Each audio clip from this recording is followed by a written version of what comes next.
Je pátek 23. května, slavnostní májový den, první den všeobecných voleb 1986. Praha, hlavní město Československé socialistické republiky. Více než 890 000 Pražanů zapsaných do volebních seznamů odevzdává své hlasy kandidátům a volebním programům Národní fronty. 15 hodin budou v průběhu pátku a soboty otevřeny volební místnosti. S výsledky voleb tohoto vrcholného státoprávního aktu našeho lidu se budeme setkávat celých příštích 5 let. Je dalším krokem v prohlubování naší socialistické demokracie. Je dalším mezníkem v rozvoji naší země.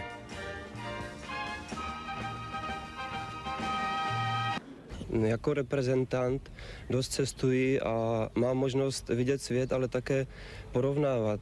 Až právě při návštěvě mnoha zemí si teprve uvědomím, že to, co mnohdy doma ani nevnímám, to je podmínky pro sport, životní úroveň, vůbec mnohde právě ve světě není samozřejmé. A proto dávám bez zaváhání hlas kandidátům Národní fronty. Ústřední volební komise Národní fronty zjistila, že v seznamech voličů bylo pro volby do sněmovny lidu a sněmovny národů federálního shromáždění zapsáno celkem 10 950 675 voličů.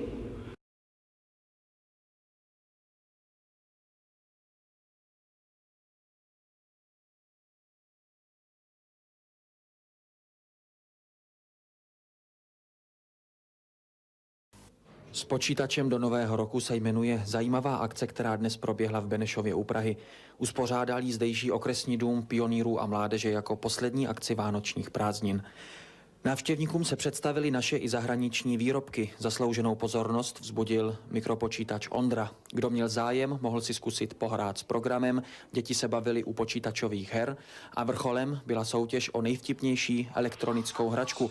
Vítěze právě vidíte a slyšíte.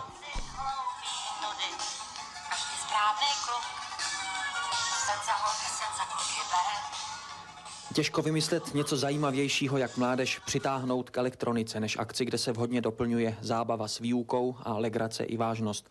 Kdo přišel, určitě nelitoval. Navíc tu vzorně fungovala poradenská služba. Odborníci zjišťovali, jak zbavit osobní počítače dětských nemocí a pomohli i při kontrole a drobných opravách přinesených magnetofonů.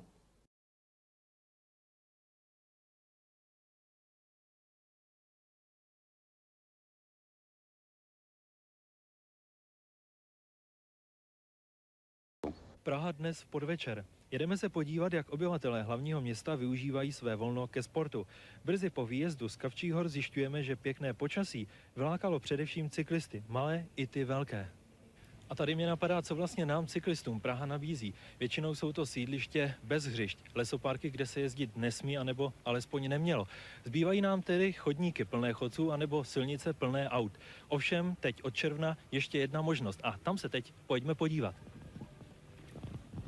Jediní, kdo renesanci kola totiž zaregistrovali, byli zatím pracovníci obvodního národního výboru v Praze 7, kteří prosadili první stezku pro cyklisty v hlavním městě. Je 1300 metrů dlouhá, vede pražskou Stromovkou a je určena dětem i dospělým.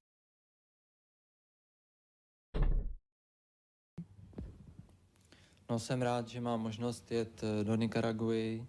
Již delší dobou sleduji události v Nikaraguji a chtěl bych především sám osobně poznat tu revoluční atmosféru, která v Nikaraguji stále trvá, poznat tam ty lidi, jak žijí, v jakých podmínkách a nakonec by mě zajímalo i si vyzkoušet práci lékaře v těch polních podmínkách. Milan Král je tedy jedním z 11 svazáků, kteří jedou do Nikaraguji pomáhat při sklizni kávy. Jak nám řekl už tady na letišti, bude se především starat o zdraví členů naší v pořadí už 3. brigády Julia Fučíka, ale jako lékař bude samozřejmě připraven pomoci všude, kde to bude zapotřebí.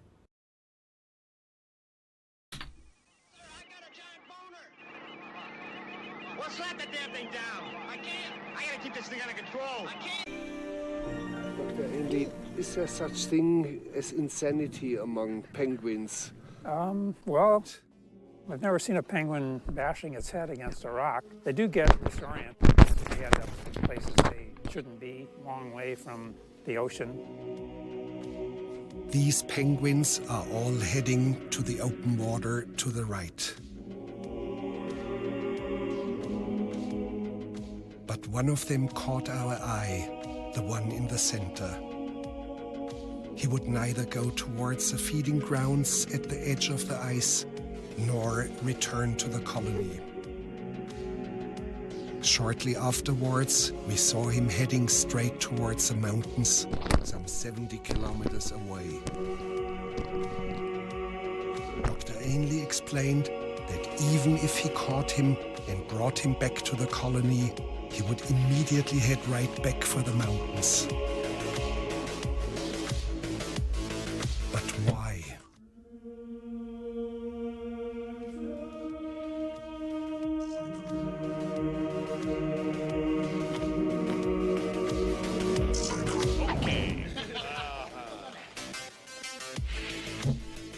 Hello! Hello and welcome to a very, very special and exciting episode of the Super Bunny Hop Sad Stream Power Hour of a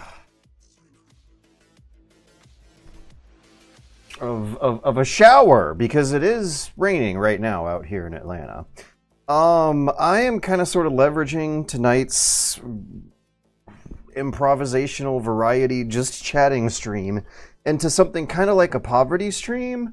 I meant productivity stream. Sorry, I've been working hard this week and trying to make money to avoid that whole poverty thing. There is a very cool project I'm working on that I'm very excited to be working on, that I think a lot of fans would also be very excited to know that I'm working on. I'm not going to formally announce it just yet, but some of those who've been following the channel for maybe the past, let's see, when was it? 7 years, might get an idea of what genre of exciting video game nonfiction I will be returning to here. I have been reading a very, very cool book that was shared to me by my friend Felipe Pepe, who is very, very cognizant of international perspectives on computer games. And this is a pretty wild one. Gaming the Iron Curtain, How Teenagers and Amateurs in Communist Czechoslovakia Claimed the Medium of Computer Games by Jaroslav Svelch. Okay. There's a handy pronunciation guide in the intro that I am going to consult right now with regards to this S with the little upside down hat on it. And then we're going to be jumping deep into chapter 5 where I have left off. But for those who don't know, the world of Eastern Europe around the 80s to the turn of the millennium is full of very exciting and strange and oftentimes heroic and inspiring stories of, I kid you not, gamers overcoming adversity. Okay, here we go. Did I actually say that right? Jaroslav Svelch? Svelch. Okay, but it is weird combining a sh with the v. So I don't quite know if I'm totally doing it right, but this book includes several stories that that might remind one of the story behind the scenes of Tetris getting exported to the West and becoming marketable worldwide.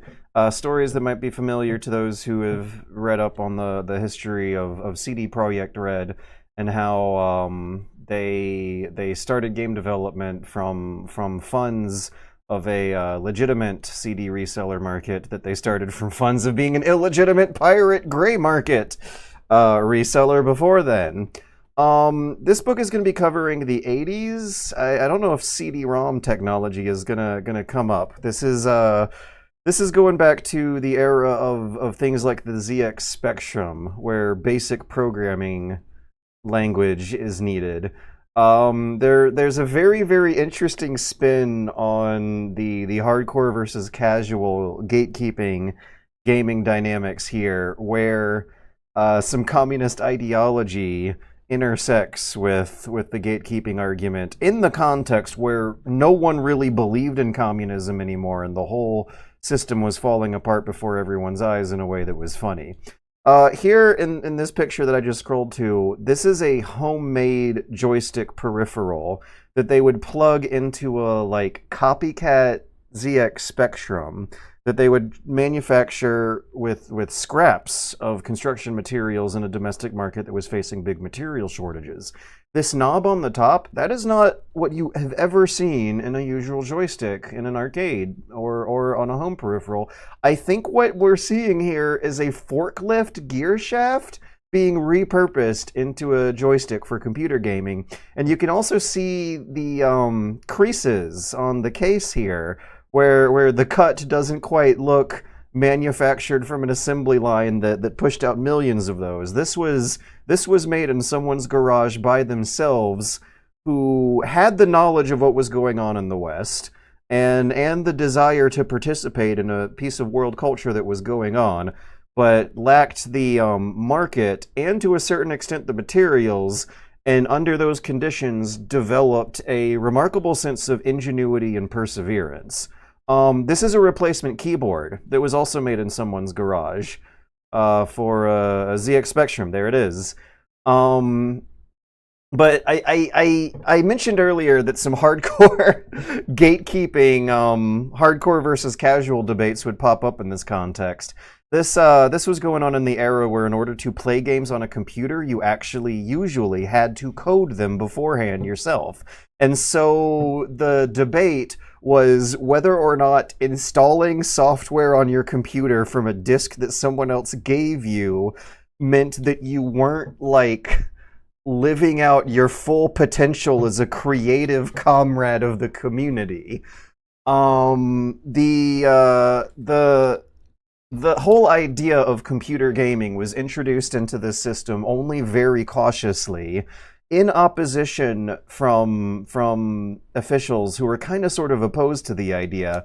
But then when gaming developed further and computer technology developed further, more and more opposition came up from weird arguments like that ultimately spectacularly failed. And within about 2 years of the 80s turning to the 90s, there suddenly was a huge commercial capitalist market of computer gaming software and magazines. This magazine's going to cover that stuff going on as like an underground scene before then, when it was not official. You were not officially allowed to sell things for private enterprise, but the reality is people did anyway, and even then there were official loopholes all over the system that were poking holes in that ideology that according to these authors who make these histories, virtually no one believes in. But then again, we saw the TV newsreel earlier where they reported that when the elections came out and they decided to switch systems, there was virtually unanimous civilian agreement. It was something like 92% of eligible voters showed up, and the Free Market Party won 98% of the vote or something. Later on in the book, I haven't gotten to the chapter yet, but later on in the book, there's going to be this narrative about politically conscious indie games appearing 20, 30 years before the concept was even thought of in the West. And it was under these conditions where the population was very well educated, very well exposed to the outside world, and absolutely aware of the shortcomings of their systems. And so these underground gaming clubs who are scrapping things together all by themselves would make games that I guess were kind of like a protest manager sort of thing, where the game was about reminding the kids to go to these anti-communist protests, and the games would be about arranging the distribution of resources and such to make that happen. So I think I left off at chapter 5. I got a page of notes here. Page 111 is the last time I made a note, and oh, there's so many fun quotes in here too. Blazjek even describes the fun of modding. It's so user-friendly and entertaining they become another game or a meta game. Let me type that into a Control F box and see if we can jump there. Meta game. Boop. Yeah. So one of the early advocates of computer gaming actually kind of sort of changed his mind on some of these arguments as the years would roll on. And in one of these magazines, he drops a very, very familiar line of reasoning that those of us in modern times have seen countless times on NeoGAF and Reset Era and Something Awful and YouTube comments. All the worst sections of the gamernet would say something like, computer games, on the other hand, unlike console games, which were regarded as inferior not necessarily only because of the closed nature of the platform, but that the closed nature of the platform somehow represented its players fulfilling less of their human potential. Computer games, on the other hand, are gradually becoming full-fledged software, which, despite the initial attempts to prevent any intervention into it, beckons you to intervene and offers you tools to do so. He's talking about modding. He's talking about modding before there was a word to describe it in two syllables. Tools to do so, which are so user-friendly and entertaining that they become another game or a meta game. And who here among us has not noticed how many hours one can while away into the night, having a blast modding Skyrim, and then you end up playing Skyrim for like 1 or 2 hours and say, oh, that's cool, but it's somehow less fun than actually modding the game on a technical level. Things like that are popping up. Arguments. Oh, there was an argument over interpreting games as stories, and thus I guess that would later on lead to literature and art, etc. But they were having that argument about a decade before the rest of us were. So let's find my stopping point that I left off at in the last. Okay, so the last note I wrote down was that in the early 90s, Czech, not Sech. You don't say it like it's spelled. Czech gaming mags saw an explosive success. They were bawdy, they were hyperbolic, and they were spicy. They wanted to have fun after decades of austerity in the media. Let's see where that shows up in the text.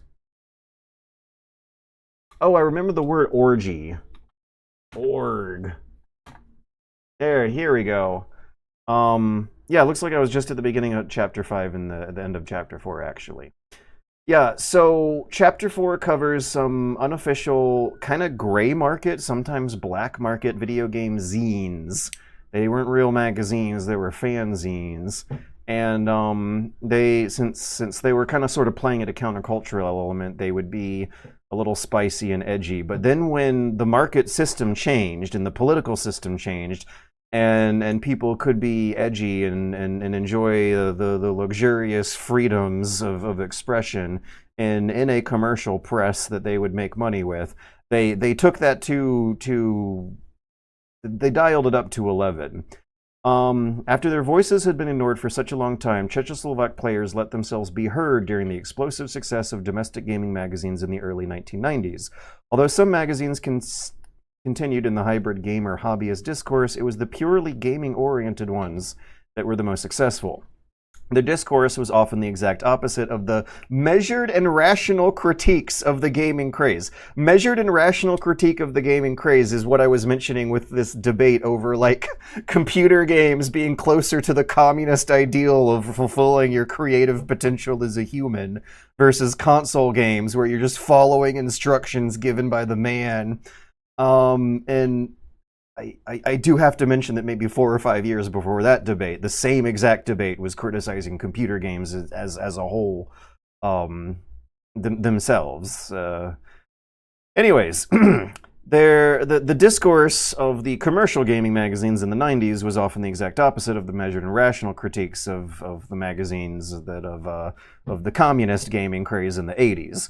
Their young authors reveled in flamboyant and hedonistic passages, celebrated excessive gaming, and wrote of gaming orgies and ecstasies. In part a product of the unshackled everything goes atmosphere of the 90s, this was something that fans of games were eager to hear after years of media denying that games could be fun. There's also a fun word in here that that your leftist Twitter tanky friends would hate. But hey, when you read books by people who actually lived through this stuff, and it's extremely unflattering depiction, and I trust the books over the Twitter. There was a sentence about how when real-time colorful not 3D, when real-time colorful sprite moving, not text-based action games appeared in Czechoslovakia, the kids were hit with sensory overload. Sure, this was dazzling and fun and magical in the West, but in the East, they just would go absolutely nuts and start convulsing on the floor or something, like giving a medieval peasant Doritos. In comparison to the relatively dry and austere media market that they were used to, flashy arcade games were even more impressive to the kids who were seeing it for the first time, and evidently the dads too. Now, to help set the atmosphere here, I tried to search for some YouTube atmospheric compilation videos to read along to, and I ultimately settled on 4 hours of retro spaceship terminal interfaces for Alien RPGs. Alien in the Ridley Scott film franchise with the xenomorph chasing after Sigourney Weaver stuff. I have no idea if this is AI slop or not. You can't tell anymore, but it's by a channel who's been doing this stuff for more years than AI slop has been around, so I'm gonna give it the benefit of the doubt. The obvious tells aren't there because the text is readable, so we'll trust this one for now. But confidence is not high, because usually when these 8-hour-long ambience compilations are not AI, the creator will brag about it in the description, and the creator is not bragging about it in this description. I'm gonna scroll through Twitch chat, and catch up with that, and then I'll get to reading the chapter and taking notes on all the most interesting little stories that come up.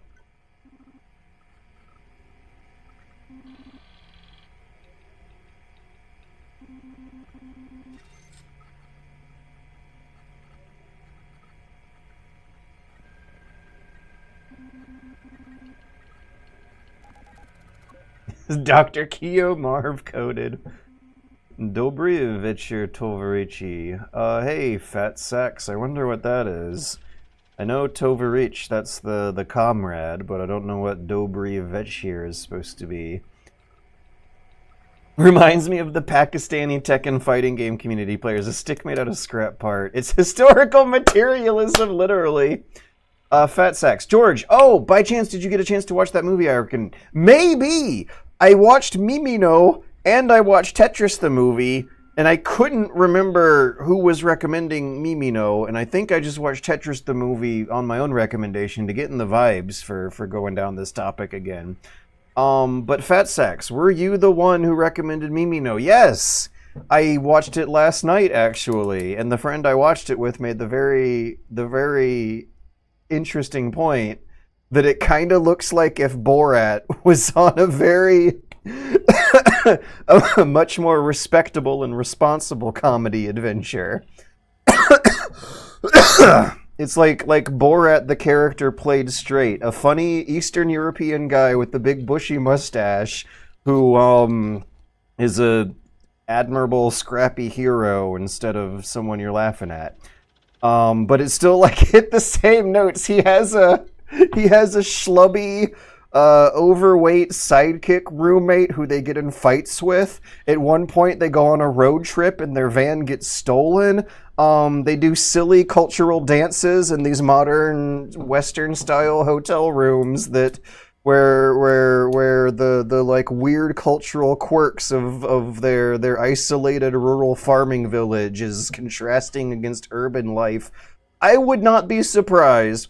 Borat himself is not a very original character and is a blatant ripoff of a 90s internet meme, the I Kiss You meme. I would not be surprised if Borat was also a blatant ripoff of Mimino. He has an Armenian, yes. Okay, my conspiracy theory is that they plagiarized that shit. You are not the only one to notice. There are at least trios of us. Two of us were watching last night and yelling at the screen over how Borat-core this movie was.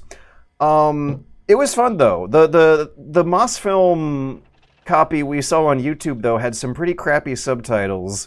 My friend was reading the synopsis as we went along. There was a twist in the middle of the movie that we were not able to decipher without that synopsis, where Borat like he all of a sudden has a change of character where he has a kind of scary moment where he commits a home invasion and goes to jail for it. But it's still very funny in the end as it all plays out. But we had no idea what was going on at the plot at a few points. The subtitles were not helping. But the movie was still very fun and wholesome, and also seems like you can read some criticism about how they wanted to get out of that system. The movie was about how weird it was that national and ethnic identities were a concept. There are all these jokes about how Armenians can't cook the same food as Georgians who can't understand their accents, and how when they're traveling around the Soviet Union, they all have to speak Russian and kind of pretend to be Russian. But as they travel the world and see the world, they keep seeing signs of their hometown appearing wherever they show up. And so the moral of the story is that even the smallest, most isolated villages in the steppy backwaters of Eastern Europe are still connected to the whole planet in ironic ways. There's a sense of post-nationalism and utopic yearning happening somewhere in there. Yeah, I wish I was there to explain it a little better. It was implied near the start. But thank you, Fat Sex, for the Mimino recommendation. It was a lot of fun seeing a Borat-style character played straight. I also am going to think from here on out for the rest of my life that Borat is way less of an original character. I knew he was ripped off from the internet memes, but I didn't know that he was straight up ripped from some examples of Soviet cinema. Oh, there were some language... Yeah, speaking of fun jokes about weird different varieties of white people Pokemon that were in the Soviet Union, there were some jokes about language barriers where the characters would be speaking Armenian, and the version that we were watching would then have Russian voice actors dub over the Russian. But when the characters were speaking Georgian, they didn't dub it over. I might be getting it backwards, but one of the two languages, Georgian and Armenian, was not dubbed. But when they spoke one of them, it would then get dubbed in Russian. And then later on in the movie, some English-speaking characters showed up. So we, as the English-speaking audience, Georgian was dubbed. Okay. So Armenian was not dubbed, Georgian was dubbed, and then you would hear it get dubbed in Russian or Armenian. I don't know. I don't know what either of them sound like well enough to make that call. There were some scenes where we were hearing 3 different languages at once, and then some English-speaking characters appeared, and all of a sudden we're hearing 4 different languages at once. An English-speaking character would speak English, it would get dubbed into Russian by voice actors, and then the Armenian Borat character would, the Armenian Borat character, I think, the Georgian Borat character who was speaking Armenian would then speak Armenian and wouldn't get dubbed, and meanwhile we, the English-speaking audience, had to, do some extra effort not to pay attention to the English, but to just read the subtitles and try to focus on those instead, because if we got mixed up, we'd get confused, and then they'd make a joke about it in the actual movie, and it was very, very funny. And you're supposed to listen to the Russian movie. I like the scene where he brings the movie back and talking over it, translating it. Yeah, it's wild. I wish the subtitles were better. and that the dubbing stuff might not have been going on, but it was still important to know that they were making jokes about how many different languages were crisscrossing through people's lives in that area and time too. So what would we call that in game design?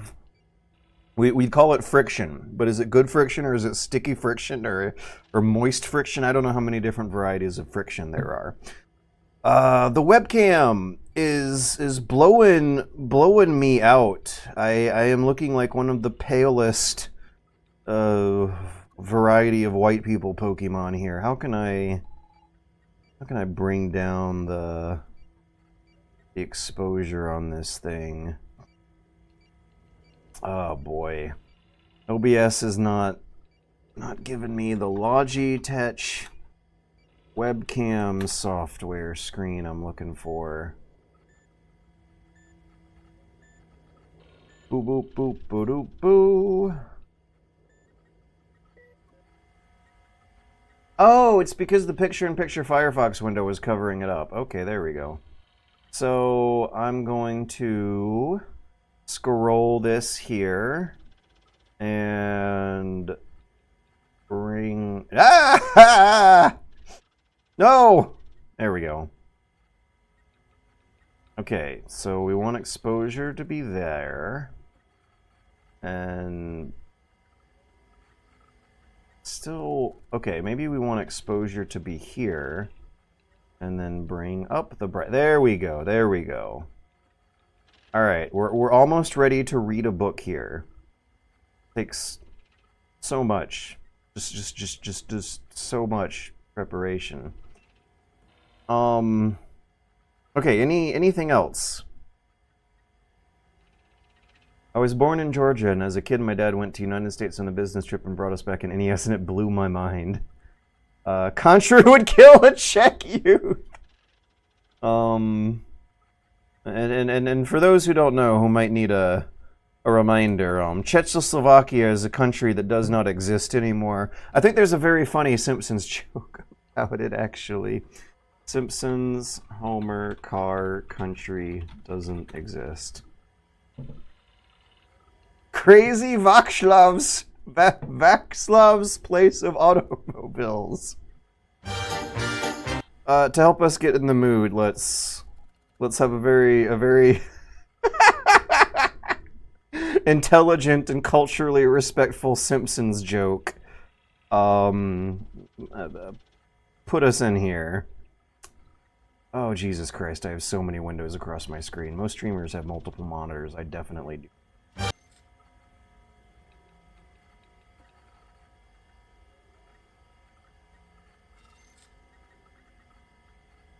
Boop, boop, boop. Boop, boop, boop. Boop, boop, boop. Czechoslovakia is a country... Czechoslovakia. It's spelled... why can't they just spell it like C-H-E-K? Czechoslovakia is a country that does not exist anymore. It was, I'm not entirely sure of when it started existing. I do know that it exists in the weird place of being a very important, very powerful medieval power. It was just kind of like a sort of medium-level importance modern power. And in the days where the Soviet Union ruled Eastern Europe, it had a very weird place of also having a very modern manufacturing infrastructure ready to go, but they oftentimes didn't have a lot of materials to import into their factories to make a bunch of stuff and really keep the country fully modernized and competitive with the rest of the world. And this was a frequent source of debate and tensions. The impression I'm getting from this book on Czechoslovakia is that it felt like they always wanted to be a more modern and relevant country and felt like they had the intellectual capacity, and that intellectual capacity was actually bolstered by the lack of material resources. And the stuff they came up with does demonstrate that, I feel. At the end of... it was not actually a Soviet satellite republic. It was its own sovereign nation, but it was communist under heavy influence from all the Soviet nations that were around. I'm unsure of how much influence the Soviet Union had over it, but I would imagine that it would be a good darn lot. Without being an official colony of the Soviet Union, it was a communist country more or less modeled in the similar style of them. During the turn of the 90s, during the fall of the Soviet Union, they split up peacefully between the Czech Republic that we have now and Slovakia that we have now. Or is it Slovenia? Slovenia is a country in Europe that's, yeah, in the ball, there's Austria, there's wait, hang on, is it Czechia or the Czech Republic? Oh geez, oh god, Eastern Europe is confusing. Czech Republic, did I get it wrong? Is it Czech Republic or Czechnia? Czechia, I thought it was also called Czechnia sometimes. Czech Republic is what Wikipedia calls it. The Google map calls it Czechia. Slovenia's down here. Slovakia! Okay! So, yeah. Oh, Jesus Christ. The Czech Republic and Slovakia split up peacefully in like 1991, I think, or some year like that. And the Czech Republic is the land of Prague, the land of a fancy old medieval city with high-tech, fun shopping stuff going on for tourists. I remember hearing a bunch of German people recommend that I go spend a day trip in Prague. If you play Deus Ex Mankind Divided, the Czech Republic is the land of Deus Ex Mankind Divided. And I wonder if I'm getting this wrong. Slovakia is the land of Slava Žižek. And a lot of names like Žižek prop up in here. I was just quoting a Blazjek. I think there's a Zizek who shows up in the book at some point. I think there's a Slavjek at some point in the book too. Everyone's named something Zjek. But now I actually gotta look that up and see if Slavoj Zizek. Is he Slovenian or Slovakian? He's a global distinguished professor. Slovenian. Never mind, I got it wrong. That's the one down here. Yeah, this one. Okay, forget I said anything. I now realize I actually don't know much, if not at all, about Slovakia, and barely anything at all about the Czech Republic. I think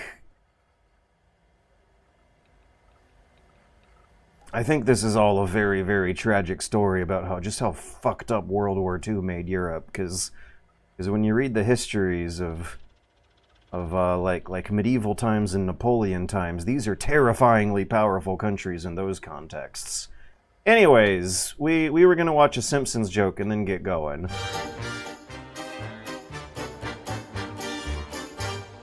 She'll go 300 hectares on a single tank of kerosene. What country is this car from?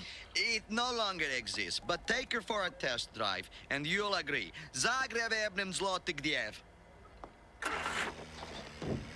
Put it in H! Alright. Yeah, there we go. How very educational. Oh, jeez. What window is it covering things up now? Window capture 4, go away. Okay.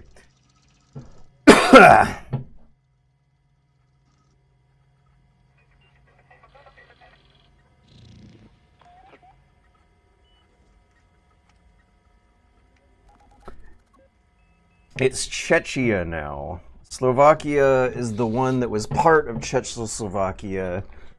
Czechia is the Czechia is the marketing name for the Czech Republic, like Turkey and Turkey. I still don't know how to say that right.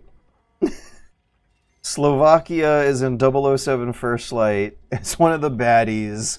Or Act 3 in Metal Gear Solid 4. Right. The old medieval European town in Act 3 looks like it's supposed to be Prague, isn't it? To be in detail, it's like criminal org that operates there, well, just one of the enemy factions. They broke in 1992, but Hey Arnold, 1996, still calls Oscar as a Czechoslovakian man. I'm the Eastern European advisor in chat if you have any questions. Classic Trabant car. Let's get going here. We've had enough of a prologue. This has been going on for 40 minutes. All right.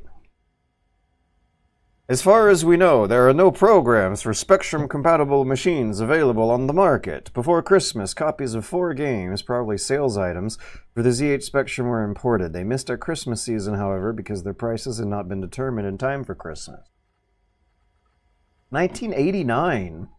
There's a lot of stories about how computer shops were around and open, but sometimes didn't have stock because the computer factories expected an order to come in that didn't actually pan out. And I heard of those stories from earlier in the 80s, and it sounds like this stuff is still going on in 1989. I have about 1,500 games, and I have no doubt there are people who have twice or 3 times as many. Out of the games that I somehow acquire, I copy only one of the 5, only the ones I like. So that's probably about piracy. In his monograph on the informal distribution of film, Ramon Lobato points out that in many settings, informality is a norm, not an aberration. As shown by the quotes above, this was certainly the case with computer game distribution in 1980s Czechoslovakia. The attempts to bring legal copies of software into retail at the tail end of the decade seem laughable given the copious amounts of Western games that some users had somehow, as the second quote vaguely puts it, acquired. The goal of this chapter is to illuminate this somehow. In the absence of official software distribution, informal distribution was an absolute necessity and a cornerstone of gaming cultures beyond the Iron Curtain.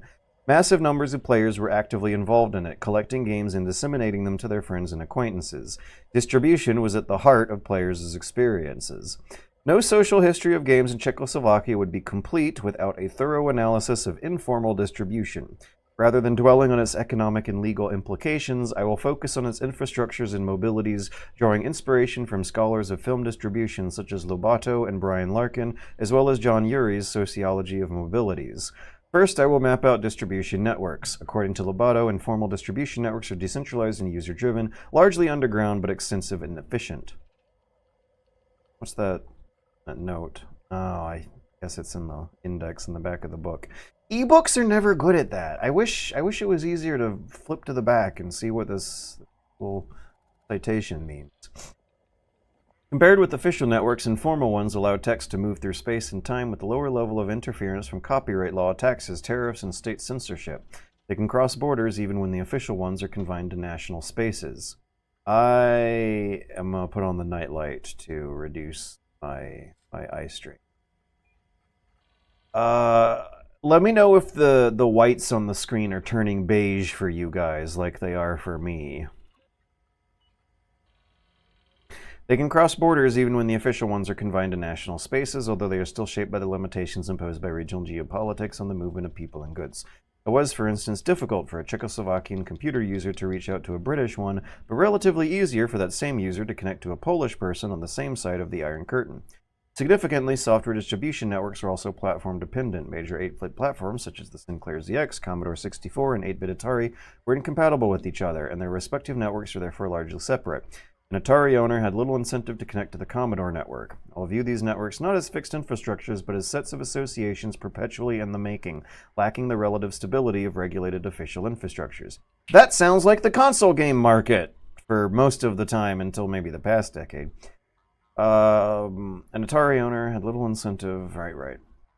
Connections and acquaintances were emerging among users, and they disappeared once a person lost interest or switched to a different computer platform. However, some connections and distribution schemes are partially formalized and temporarily stable. I also want to point out that of the Western computers that managed to get slipped through the curtain here, it's really the Sinclair ZX that takes up the majority of space in the spotlight. 80s Czechoslovakian computer gaming was done on either domestic machines that were kind of sort of copycats of the ZX Spectrum. The Commodore 64 and Atari computers were not as popular. Of the two, I would think that the Atari one might have been more popular. At some point, they mention an Atari fanzine that starts up and then gets shut down by the government because of its association with an American company. I'm trying to remember if Commodore was an American company, with the ZX Spectrum being manufactured by a British company. There's less geographic distance for those machines to cover to make it into Czechoslovakia. So the dynamic was that various loopholes could be used to import Sinclair ZX Spectrums legally. If you were an educational institution, you were allowed to have one or two. If you were like doing a trade show and had connections with an educational institution, you could put them on demo stations on the show floor, and a lot of kids were exposed to that, and teenagers and adults would actually write programs on notebooks at home and then bring the code to these trade shows and type them in on the computers when they got maybe 6 hours per fiscal quarter, for every 4 months to be able to use them at all. And the small and struggling domestic market of Czechoslovakian computers, the biggest one was called the Ondra, were designed like copycats of the ZX Spectrum. Another way to import them was to travel to a kind of neutral country in like the Middle East or Africa. You were able to import Western goods easier than in Eastern Europe itself. But since a lot of Middle Eastern and Western countries were closer allies with the Soviet Union than they were the West, you could freely travel from Czechoslovakia to those countries. So some of these kids' parents who would have like educational jobs or charity jobs where they were traveling around putting money into the developing world and the third world would order computers while in those countries and then bring them back home to Czechoslovakia. And that was... I don't know if that was entirely legal so much as it might have been gray. So just be aware that the Sinclair ZX Spectrum is primarily the object that'll be getting the most fascination from this demographic. In addition to the structures of networks, I will examine the ways in which their nodes function as mediators. Far from being neutral transmission routes, distribution channels have significantly affected the cultural practices as well as the material culture around games. When looking for evidence of mediation, I will follow the distinction between intermediaries and mediaries put forward by Bruno Latour. Whereas an intermediary transports meaning or force without transformation, mediators transform, translate, distort, and modify the meaning or elements they're supposed to carry. People engaged in informal distribution networks often act as mediators, adding substitutes to a film or adding a poke. This was the local slang for hacking. In the 80s, when you kind of sort of had to learn programming to operate a computer at all, sometimes hacking involved doing very low-level machine language executions. I'm trying to think of the right term, because you're not really using an operating system for pokes. You were sending the metal of your machine a certain impulse directly onto the RAM that would cause your game to give you extra lives. I wonder why the author doesn't use the word hacks, and I'm wondering if it's to imply that it was like even more intense. You weren't hacking, you were not using the operating system's programming language to do the hack. You were using low-level machine language. So people engaged in informal distribution networks often act as mediators, adding subtitles to a film or adding a hack or a new loading screen to a game. As Larkin puts it, pirate infrastructure is a powerful mediating force that produces new modes of organizing sensory perception, time, space, and economic networks. And, according to Lobato, the act of distribution also materially shapes the text itself. Following these leads, I will examine the modifications that games undergo in the process of informal distribution and the cultural practices and meanings associated with them. Woo! This is an introductory chapter just saying what he's going to do instead of actually getting into the fun stories of it. These modifications, new file names, cheat options, or appended messages may seem subtle, but despite being peripheral to what we may understand as the game itself, they may significantly affect the game's reception. To understand the transformations, I will employ the concept of paratextuality, originally introduced by Gerard Genette. Gerard Genette? In game studies, the term paratext has been applied rather loosely to various phenomena accompanying games, ranging from menus and patch notes to walkthroughs and strategy guides. Huh. I haven't heard paratext before. This chapter opts for more rigorous use of the concept, informed by a framework introduced by Svelch, who envisions paratextuality as a tool that allows us to explore how various texts interact with socio-historical reality and other texts.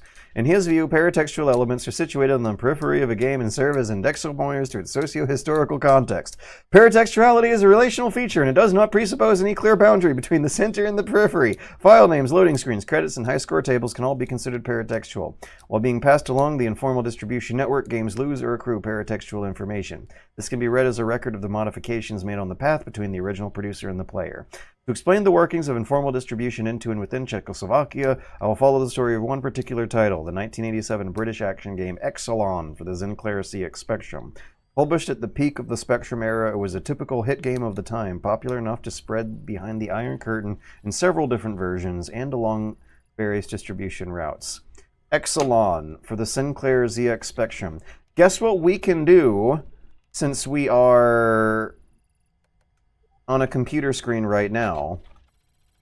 We can get a visual aid.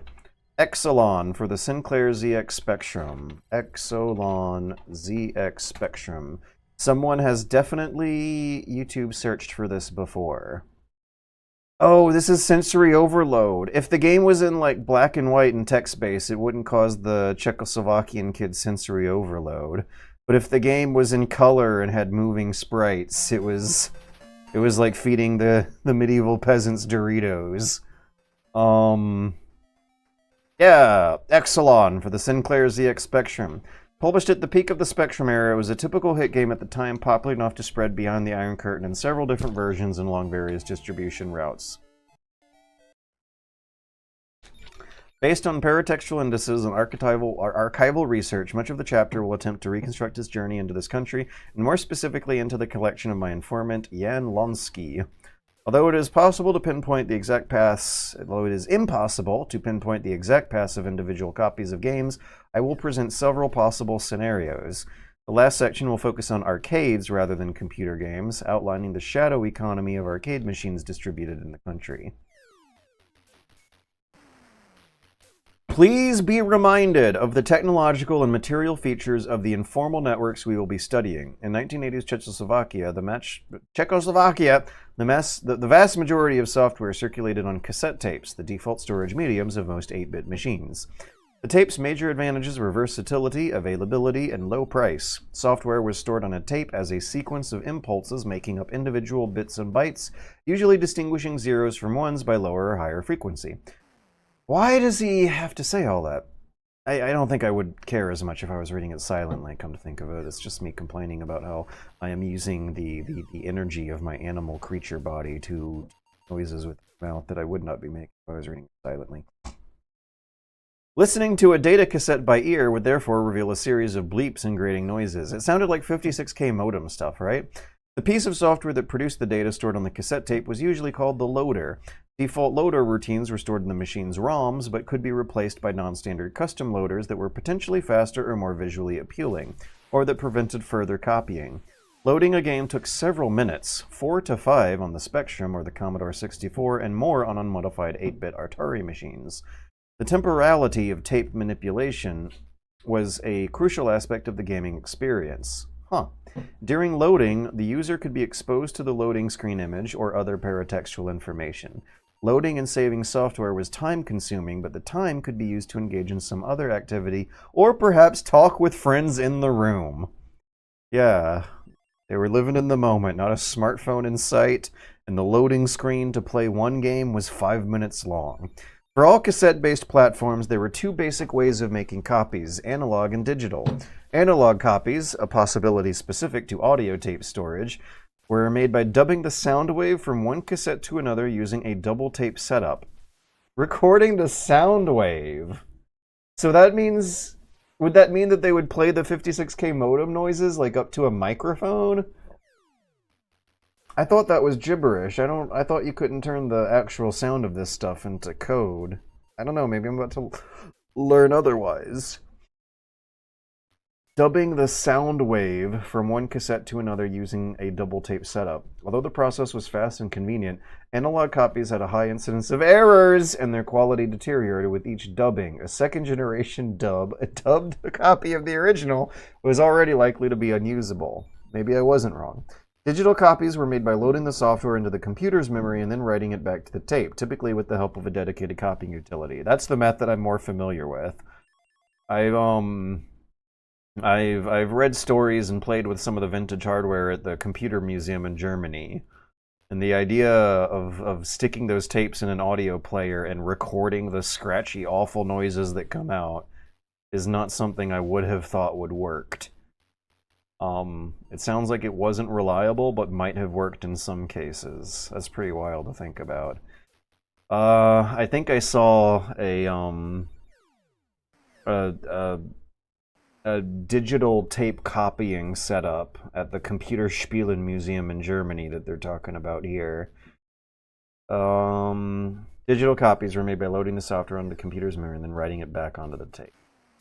In this case, the quality of the copy was not inferior to the original, but copy protection mechanisms employed by game publishers could corrupt the copies. In August 1987, the British company Hewson Consultants released Exelon, the new ZX Spectrum game by the rising star Raphael Sechou. Sechou. That sounds kind of Italian. A 20-year-old programmer based in London. A 2D flip-screen action game that starred a heavily armed astronaut fighting his way through hostile environments of an alien planet. As usual for major titles of the game, the British release was accompanied by full-page ads in major gaming platform publications. Copies of Exelon were available in retail stores across the United Kingdom on factory-duplicated cassettes with a full-color inlay featuring instructions and a brief backstory. The game received critical acclaim for those terrific graphics we're watching right now, as well as for being instantly playable and highly addictive. It became a sizable hit for Hewson, landing on the top spot of the Spectrum sales chart in November '87. A couple of months later, a licensed and translated version was released in Spain by Irby Software. The game's popularity, however, reached far beyond the national markets of the UK and Spain. In October of '88, it appeared in the charts of the Czechoslovakian ZX magazine Fanzine, and stayed among the top 5 games, based on votes rather than sales, until the summer of 1989. That makes sense if you're not formally allowed to sell things, but everyone's kind of doing it anyway. How did the game cross the Iron Curtain to players in Czechoslovakia, and what happened along the way? For one thing, it was impossible to buy Exelon in retail. British companies made no effort to distribute their games legally in Czechoslovakia. Ordering a tape from Britain was also out of the question because there was no way to pay for it with Czechoslovak crowns. The first professionally made foreign games, mostly for the Sinclair ZX Spectrum nonetheless, started to appear in Czechoslovakia around 1982 to 83, not long after the boom of the British game industry. Some were brought in as original copies from the West by the few lucky travelers or trade tourists. However, such direct import routes tended to be unreliable. I'm going to write a note down about how the fanzines would not rank games by sales, but by votes. Where was that quote?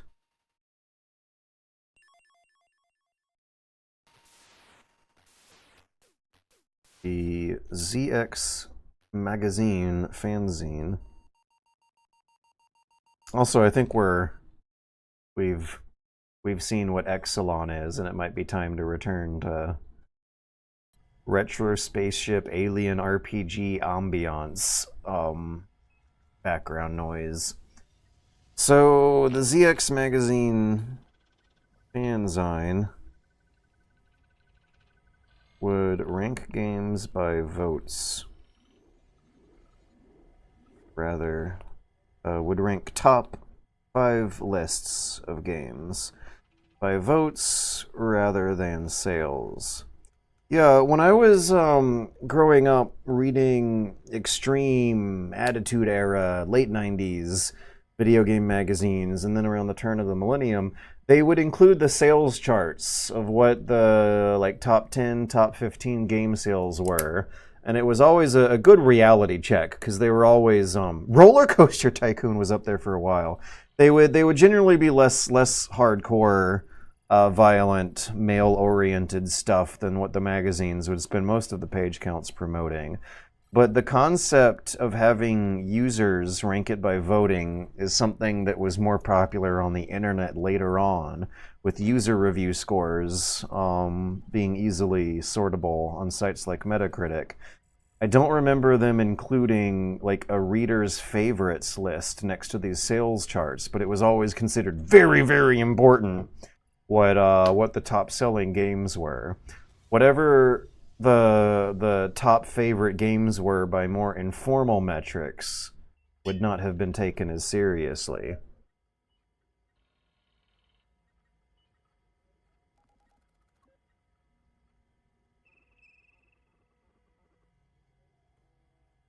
All right. For one thing, it was impossible to buy Exelon in retail. Yes, where did I leave off? The first professionally made foreign games, mostly for the Sinclair ZX Spectrum nonetheless, started to appear in Czechoslovakia around 82 to 83, not long after the boom of the British game industry. That means that the Spectrum was around for a while for a few of those years. And from like the second half of the 80s to like 2005, computer technology was evolving incredibly fast, and the Spectrum was very quickly outdated in the West, but maybe that dynamic was slower in the East. Such direct import routes tended to be unreliable. Some were brought in as original copies from the West by the few lucky travelers or trade tourists. Okay, this is another concept. I guess by few lucky travelers, he might mean travelers who got away with smuggling. And he mentioned a story about how someone managed to smuggle a ZX Spectrum in informally, illegally, by hiding it in a crate of apples. Okay, trade tourists. There was some certain class of people in these communism systems. If you had a more intellectual job and were considered a trade expert or a technical expert, I think you were allowed a little more freedom of travel than everyone else. And trade tourists were people who, on a smaller scale, were allowed to informally bring in luxury goods from the West so long as they never made a business out of it. No commercial quantities. You could have one. You could have one ZX Spectrum for yourself, and maybe you were allowed to. You weren't allowed to bring in a stock to fill up a store with and make money with. That's what he means by trade tourists. This could also be referring to the educational and intellectually rigorous jobs in the developing countries in the Middle East and Africa who could import ZX Spectrums to those countries and then bring them back into Czechoslovakia. That reminds me of when I was trying to plan a trip to Cuba one time when I was in my 20s. Jesus Christ. It sounds like the U.S. is getting ready to bomb Cuba. But if in more peaceful times you wanted to travel to Cuba from America, you would go to Mexico first and then Cuba. And then on your way back, you'd have to change planes in Mexico. But it sounds like a similar thing. If you wanted to import luxurious Western goods or maybe travel to Western countries, you would hop through one of these neutral countries and be a trade tourist. However, such direct import routes tended to be unreliable. When an established system of informal distribution fell into place around 1985, its routes tended to circumvent the more tightly guarded Western Czechoslovak borders. Instead, a large percentage of imported games traveled to Czechoslovakia through the more open and liberal countries of the Eastern Bloc, Yugoslavia, Hungary, and Poland. According to a 1990 ZX Magazine retrospective article, this did not necessarily impede distribution. Czechoslovakia has one huge advantage. It lies in the center of Europe, and two main routes of programs for ZX Spectrum intersected here. From the south to the north, Yugoslavia, Hungary, Slovakia, Poland. Wait, Slovakia? That doesn't... Wait, no. No. Yeah, okay. Slovakia doesn't exist right now. What's he talking about? Yugoslavia, Hungary, Slovakia. Because that's the second half of Czechoslovakia. So this was in 1990, and the country split in 1992. Am I getting confused again? Am I getting confused about what the map of Eastern Europe looks like? No, there's Czechia, and Slovakia. And Slovenia is the other one. There's Austria and Hungary are in the way. Okay. From the south to the north, Yugoslavia, Hungary, Slovakia, Poland. Slovakia, Poland, Hungary. Okay, I see what he's talking about now. So he would be referring to the eastern half of Czechoslovakia there. From the south to the north, Yugoslavia, Hungary, the eastern half of Czechoslovakia, to Poland, and then the other way around. From Poland, Czechia!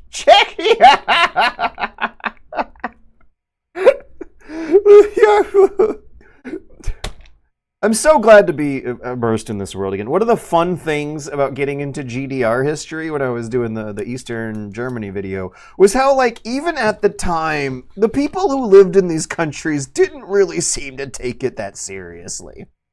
Poland, Czechia, and Slovakia, and the same route southward. Most of our game and software dealers will attest to that. Whoever wanted to have the hottest new games had to go to Slovakia because it was always supplied from the south. Stanislav Hrada, a player and homebrewer who lived close to the Hungarian border, does recall acquiring games from Hungary and Yugoslavia. At a certain point, he and his friends discovered the Yugoslavian hobbyist magazine Moj Micro. What does that mean? Is that like My Micro? Moj Micro, Yugoslavian. Moj Micro was one of the most popular information technology magazines published in Slovenia. It was in circulation between 1984 and 2015. Let me get this on the screen because there is a very, very fun magazine cover here on the Wikipedia page. Let's get this guy. All right, so this will be our visual aid for the chapter. The apparently, are we hearing that Slovenia had like a more lively gaming market than Czechoslovakia did? Stanislav Hrada, a player and homebrewer who lived close to the Hungarian border, does recall acquiring games from Hungary and Yugoslavia. At a certain point, he and his friends discovered Yugoslavian magazine Moj Micro, which was publishing dozens of classified ads openly advertising the services of microcomputer software pirates.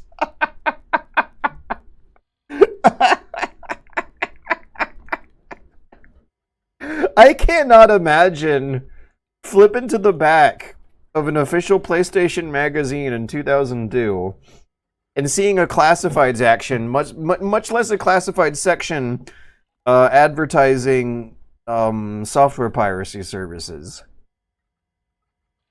Thanks to the lack of regulation and a relatively open border, Yugoslavia seemed to be a pirate's paradise. Yar! As Hrada remembers, when somebody was lucky enough to go to Yugoslavia for vacation, they gave calls to those copyists and brought back fresh new games. Copyists! Look at that! He doesn't say pirates, he says copyists. Before Hrada or any other Czechoslovak player could copy Exelon, somebody in Poland, Hungary, or Yugoslavia had to bring a legitimate copy of the game from a Western country. Although this phenomenon has not been extensively studied, the little research that exists suggests that these people were often experienced trade tourists, or smugglers instructed to bring in new games in exchange for commissions or access to games imported by others. However, legitimate editions usually cannot be digitally copied. Fighting piracy in their major markets, software companies introduced numerous copy protection mechanisms, many of them employing non-standard loaders that render digital copying of the software impossible. Exelon, in particular, used the Hewson slow load system, whose distinctive loader routine showed a countdown counter tracking the 4-minute loading time. Before this title could spread, someone in Eastern Europe had to crack the game, remove its copy protection mechanisms by altering its code. That's the word we're still using today in English. Neat. The result of the crackers' effort was a new version of the game's code that could be copied losslessly and indefinitely. Eventually, even the most sophisticated copy protection schemes are cracked. Times have not changed in that regard. Introduced in 1986, third-party hardware add-ons such as Multiface enabled the user to store the RAM contents to tape, making the process significantly easier. As early as November 87, the same month Exelon reached the top spot on the British charts, several Yugoslavian pirates were advertising cracked versions of the game through Moj Micro. I gotta jot this stuff down. Czechoslovakian gamers bought many informal pirate software from Yugoslavia, comma, a quote pirate's paradise, where piracy services were openly advertised in the back parentheses classifieds. God damn, that must have been dirty as hell. In the back classified section of the computer magazines. And I just want to get a translation of this title, Maj Micro. It's a cool title. Magazines. Maj Micro sounds 80s as fuck. It sounds high tech. It sounds energetic. There's nice alliteration. Maj Micro was a monthly Slovene language computer magazine published in Slovenia. Well, it lasted until 2015. Wow.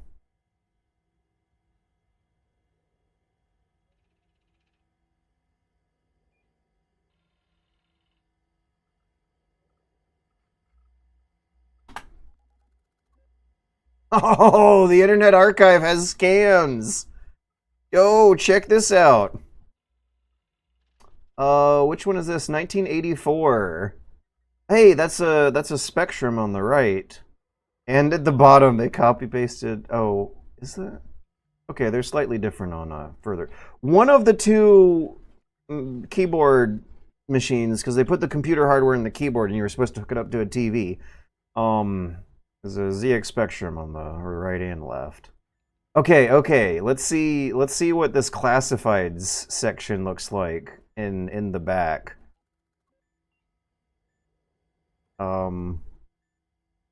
There we go.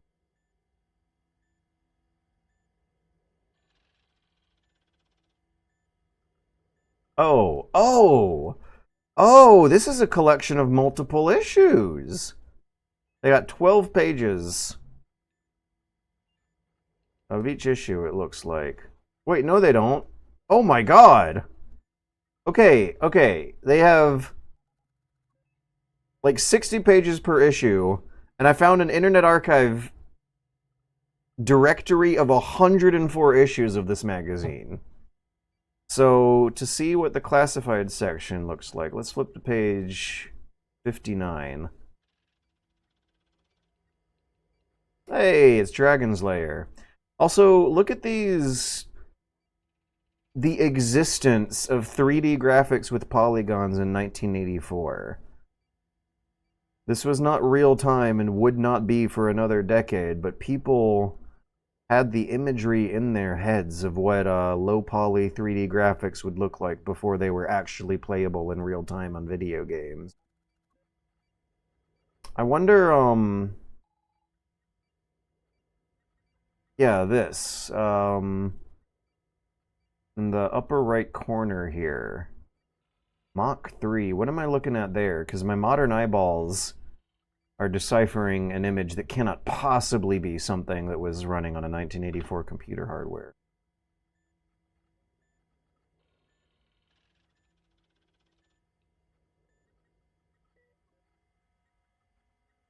Shoot 'em up late.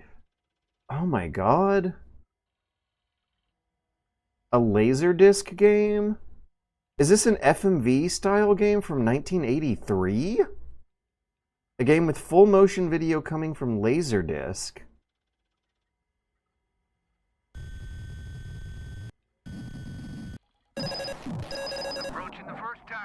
Oh, what the fuck? 1983? Was that a voice I heard? This looks like a Flash game from 1998. I almost don't want to believe what I'm seeing. Like this might be some kind of internet misinformation thing. Okay, it was in arcades. This was an arcade machine. It might have been the specialized hardware that we could be looking at might make this possible. When was Dragon's Lair? Because this might really be, under the hood, no more complicated than Dragon's Lair. If you showed a Czechoslovakian kid that, they would start convulsing and having a seizure. 1983. Wow. So they had full motion video FMV games in 1983 in the glorious western lands of freedom. Jeez. Anyways, classifieds. Classifieds. I want to see this classified section. Is this it? Naloga za hackerij.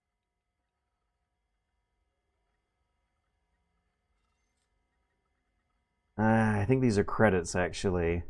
Well, what's this hacker stuff is coming up here at the back end. Oh, I can copy paste the text. Wait, can I? I can select the text, but if I can copy paste it, I can throw this into Google Translate.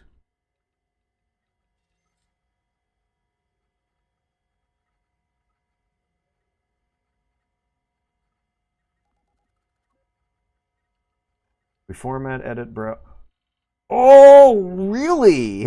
A variation of the form Pidgin, Slovenian, Anglos? No, language currently spoken by hackers.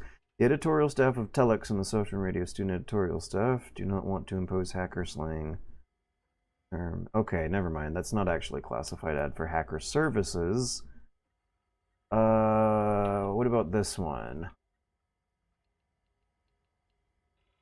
Poke. The word poke comes up. That was, 10 poke, something, and some numbers. So this is what the author was talking about in regards to those pokes.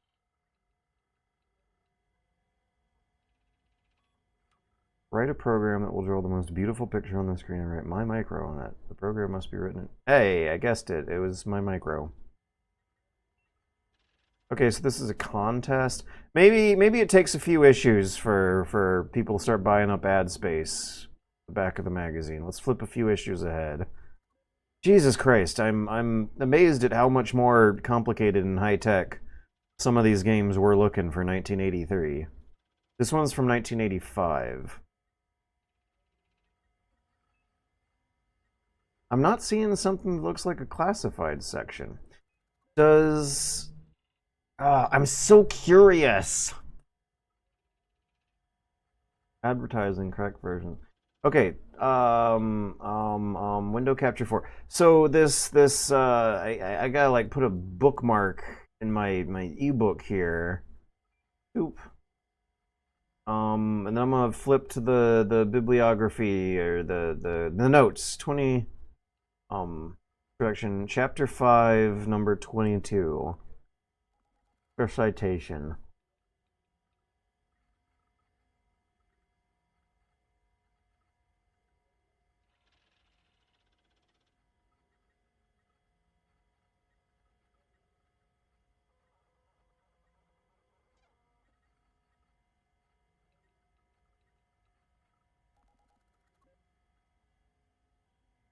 Maj Micro for 1987. Damn.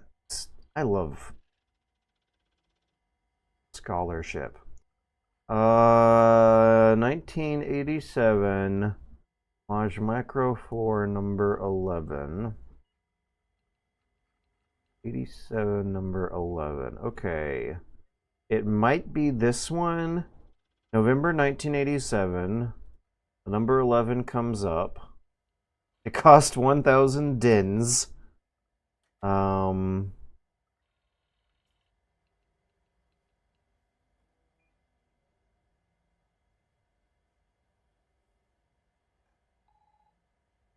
Like the Spectrum's still around.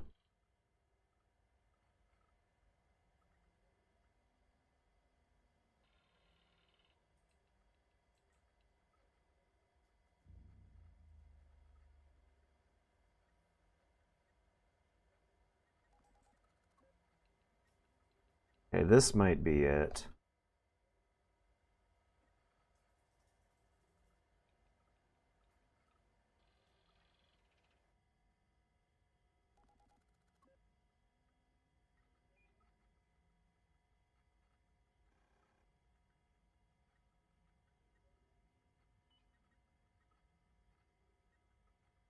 Donkey Kong, Marble Madness.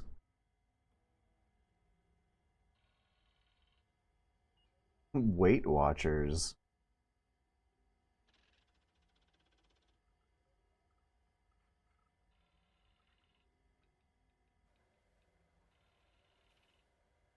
Mario Brothers.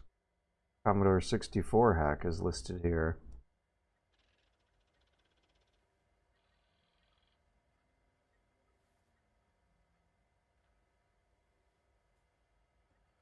I'm not seeing Exelon.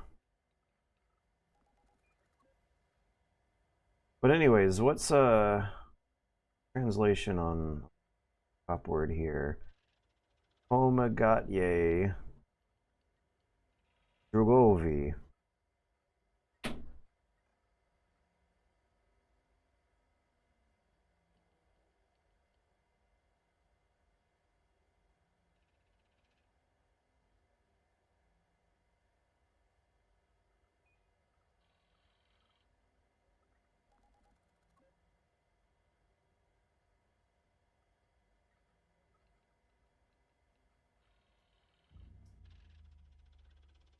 Help, comrades! So these must be cheats. I'm not finding these classified sections. Look at this. This is an ad for, fucking, I don't know, cologne or something. It doesn't sound quite as, seedy as I was expecting.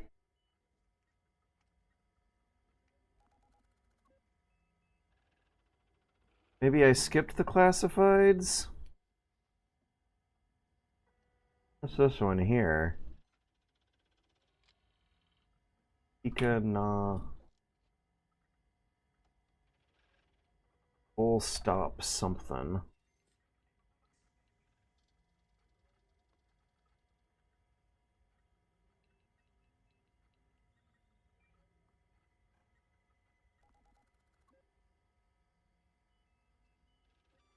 I'm sorry for getting distracted here, but if you have not figured it out by this year, I am someone who is feverishly fascinated by media history. There are few things I love in life more than flipping through old magazines and old newspapers. Okay, I love media history. That was my favorite class in journalism school. And you can really get a feel for what was going on in a little slice of someone's life in the world at a certain time by flipping through old magazines and newspapers. But anyways, the uploaders might not have included it in these Internet Archive uploads of Maj Micro. I am extremely happy to see that there is a huge archive of old Maj Micro magazines on the Internet Archive where you can flip through the very stuff this author is talking about here. I might not have found it because of time. I don't doubt that it's there. I would have liked to seen it with my own eyes, but maybe next time.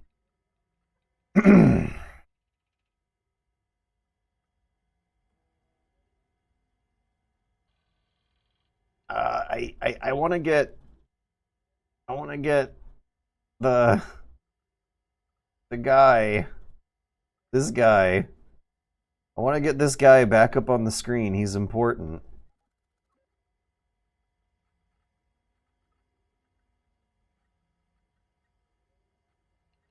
All right, this is a good visual aid. I think I liked having Exelon up more than 80s RPG interface ambience. All right. As early as November 1987, the same month Exelon reached the top spots on the British charts, several Yugoslavian pirates were advertising cracked versions of the game through Maj Micro. But who cracked them? It could take a few more weeks before some of those arrived in Czechoslovakia. But who cracked them? This question takes us to the Russian language fan website Full Tape Crack Pack, an invaluable source of material on informal distribution for the ZX Spectrum platform. Of course it's Russian.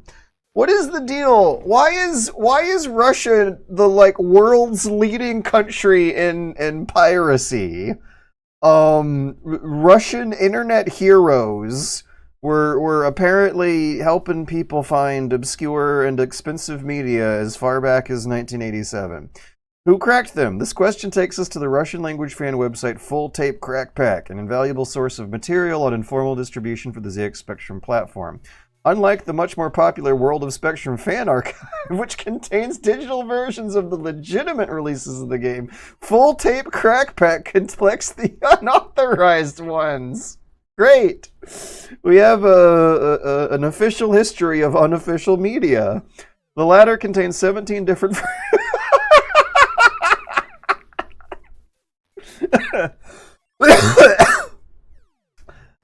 the Russian language fan website Full Tape Crack Pack contains 17 different versions of Exelon. The variety indicates that several crackers worked independently in different countries. Given the regional focus of the website, most of the versions come from Soviet crackers, but some appear to have traveled through Poland or Yugoslavia. All of them preserve the mechanics and in-game graphics of the game. Some versions have been translated to Russian, and one even redrew the logo to read Planet of Death. Others included built-in optional pokes for unlimited lives and other gameplay benefits. Once again, that basically means hack. A low-level machine language hack. Most versions added paratextual information such as nicknames and labels of their crackers. The appended credits demonstrate that games are being cracked, broken, or destroyed, a synonym for crack, which also can mean fixed or restored after a game breaking or otherwise damaging crack, and trained or poked when adding cheat modes. As the games traveled across Europe, their code was modified and manipulated, in some cases repeatedly. In other words, they were subject to a wide variety of coding acts, as defined in the introduction and developed in the following chapters. To identify which of these versions would likely be available in Czechoslovakia, we can look for hints in preserved software collections, interviews, and other archival material. A particularly valuable contemporary source is the inconspicuous 1990 game Piskworks, the ZX Spectrum adaptation of the local variant of Tic-Tac-Toe. It's 1990. We're seeing something far more extravagant than Tic-Tac-Toe here. But let's get on YouTube and see what in the world Piskworks for the ZX Spectrum is. Oh, this actually looks kind of cute. I was ragging on it. In this title, the Czechoslovak coder Patrick Rack, included a lengthy non-diegetic message in which he comments on the quality of imported cracks. There he is, Patrick Rack. He's scrolling across right now. A lengthy non-diegetic message in which he comments on the quality of imported cracks by several Eastern European crackers or cracking groups. He mentions the extremely prolific Polish cracker or collective working under the pseudonym Bill Gilbert, whose cracking style he considers slimy, as well as Yugoslavian labels Futuresoft, pretty nice but heavy-handed, and Jansoft, whom he pans for introducing game-breaking bugs and for loaders that make one sick. Flipping through the pages of Maj Micro corroborates that both Futuresoft and Jansoft were indeed among the pirates who advertised in the Yugoslavian magazine. Ooh, flipping through the pages of Jansoft. Let's see if I can text search these Internet Archive magazine scans. Find in page, no. Search inside for Jansoft. Oh! Where do we... You guys are witnessing what happens when I'm like so deeply into a project that very, very meticulous research like this is so much part of the fun. Okay, somewhere on this page, the word Jansoft is going to appear. Jansoft, ZX Spectrum. Kot vedno mamo tudi ta meshak. What the fuck am I looking at? Might be buried somewhere in the paragraph here. No, they circled it in blue, actually. Mali Oglasi. Maybe... Oh, this actually looks like classifieds. This might be the classifieds section I was looking for. There it is. It's black and white. There's little boxes everywhere. Commodore Balkansoft. What is that? Oh boy. Anyways, Jansoft, ZX Spectrum, Hot Vedno, Emano 2D. I don't know. Copy, paste. Month. All the latest and older programs we record on quality cassettes. See for yourself. Jansoft goes in, and then it's an address and a phone number. That's it. That's the classifieds advertising pirated software he was talking about. Now we get to see him. Oh, there's even a skull and crossbones in the upper corner. Ha ha! Ah, this is fun. This is so fun. Look at it. There it is, right before our very eyes. We have the classified ads section of a vintage computer magazine from the 80s from Eastern Europe, where I guess the piracy services were a functioning economy for a few years, a cottage industry, with enough money flowing in and out of that economy to we gotta keep this video looping actually. With enough money flowing around that economy for them to buy ad space in an otherwise respectable computer magazine that lasted for like 30 years until 2015. Min Jam. Sounds like my kind of party. I am changing! What? What is that? Might have gotten lost in translation there. Amiga, and then names, address, phone number. For a free old, I will give 2 16-bit pipeline processors. Dragon Karanovich. Foreign and domestic pores. German instructions for English or Italian. ZX Spectrum 48K, 2 books on Spectrum and 20 cassettes. I will exchange for CB4 with cassette player. This is like a trading forum for the internet. God, that's so fucking cool. I love media history. Why do I love media history so much? Is it why did I decide to get a degree and like turn my life, my career, my passions, and the fun that I have in life around media history? Why does media history make me happy?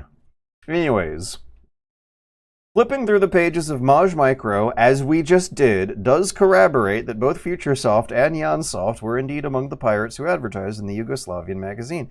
This is how you can tell that your author's not full of shit. I wish what I'm doing here is something that was a more normal activity for the kids these days. Maybe I love media history because we're living through one of the worst times possible for it since the 1920s, maybe. According to their classified ads, both were based in Ljubljana, which is now capital of Slovenia. Furthermore, among the 17 versions of Exelon available in the full tape crack pack archive, we found one by Ljubljana's Jansoft and one by the Polish Bill Gilbert. The latter version deserved closer attention. Okay, so we're back to Exelon again. Let me change the visual aid. I gotta make sure that we have the appropriate atmosphere and the appropriate visual aids here. On top of a credit reading distribution by Bill Gilbert, copyright 1987, it introduced a brand new loading screen. The image was credited to Maciej Stowiski, a Polish illustrator who corroborated with the Polish magazine Biatek and moonlighted as a loading screen artist for unauthorized copies of at least a dozen Spectrum games. His work for Exelon portrays the game protagonist, a hardened spaced hero. Exelon! Oh, he's got a football helmet on? Although it superficially resembles the official British cover, the pictures differ in the placement of weapons and armor components, suggesting that Stowiski did not have access to the original package. Stowicki did not have access to the original package and based his artwork on some other sci-fi illustration, possibly in combination with in-game graphics. The polo screen is also more over the top, including the words "kick ass" scribbled on the astronauts. Yeah, I see it. Exelon! Scribbled on the astronaut's chest armor, "Let's rock" on the helmet, ramping up the comic aesthetics, arguably to make it more decidedly Western. Ugh, and once again, I wanna flip to the citation. All right, this is number 28. Let me make bookmarks for these things. 28. An analog version of the Stoicki illustration was published in Bajek in '88, issue 3. It bears signs of being a redrawing or a mashup of existing comics art. This would fit with Stoicki's habit of redrawing images from magazines such as Your Sinclair. He mentioned that he was doing it to be Western. Is the idea that he was copycatting Western comic book art? Let me bookmark this. Chapter 5 notes. Boop. So, officials on the top, the originals lower left, and Stoicki's over the top. Kick ass, let's rock! For the unofficial Polish release. Some incarnations of Exelon may have been cracked in Czechoslovakia. Possibly the most prolific domestic cracker and modifier of games was František Fuka. Concerns that the biggest pirates were somewhere in Yugoslavia. He was in touch with the Yugoslavian contact who lived in Czechoslovakia and would bring him raw analog copies of original games, presumably made from British originals. I also just realized that the classified, one of those classified ads I translated was not... I wonder how the economy for buying ad space worked. Because it wasn't about buying or selling products, it was about trading. They wanted to trade hardware. Writing in 1988, Fuka estimated there were up to 5 different versions of any given game circulating in the country. In theory, anyone could have created their own version of Exelon. In the latter half of the decade, informal distribution networks seem to have been flooded with different versions of individual games. As a Microbuzz newsletter writer urges readers not to produce modified versions of games because there is already big enough confusion in the world of microcomputing. This seems so quaint compared to the confusion and how big the world of microcomputing is now. A reconstruction of a spectrum distribution network paints a picture largely distinct from existing accounts from the Euro-American computer underground. In the West, especially continental Western Europe and Scandinavia, crackers started to form groups that competed for prestige and respect from peers. They honed their cracking skills, the timeliness of their releases, and the quality of their cracktros, intro sequences packed with lavish visual effects, pumping music within as few bytes as possible. I think we all have a good reference point for what he might be talking about there. Excuse me one moment. I'm going to add a new aid.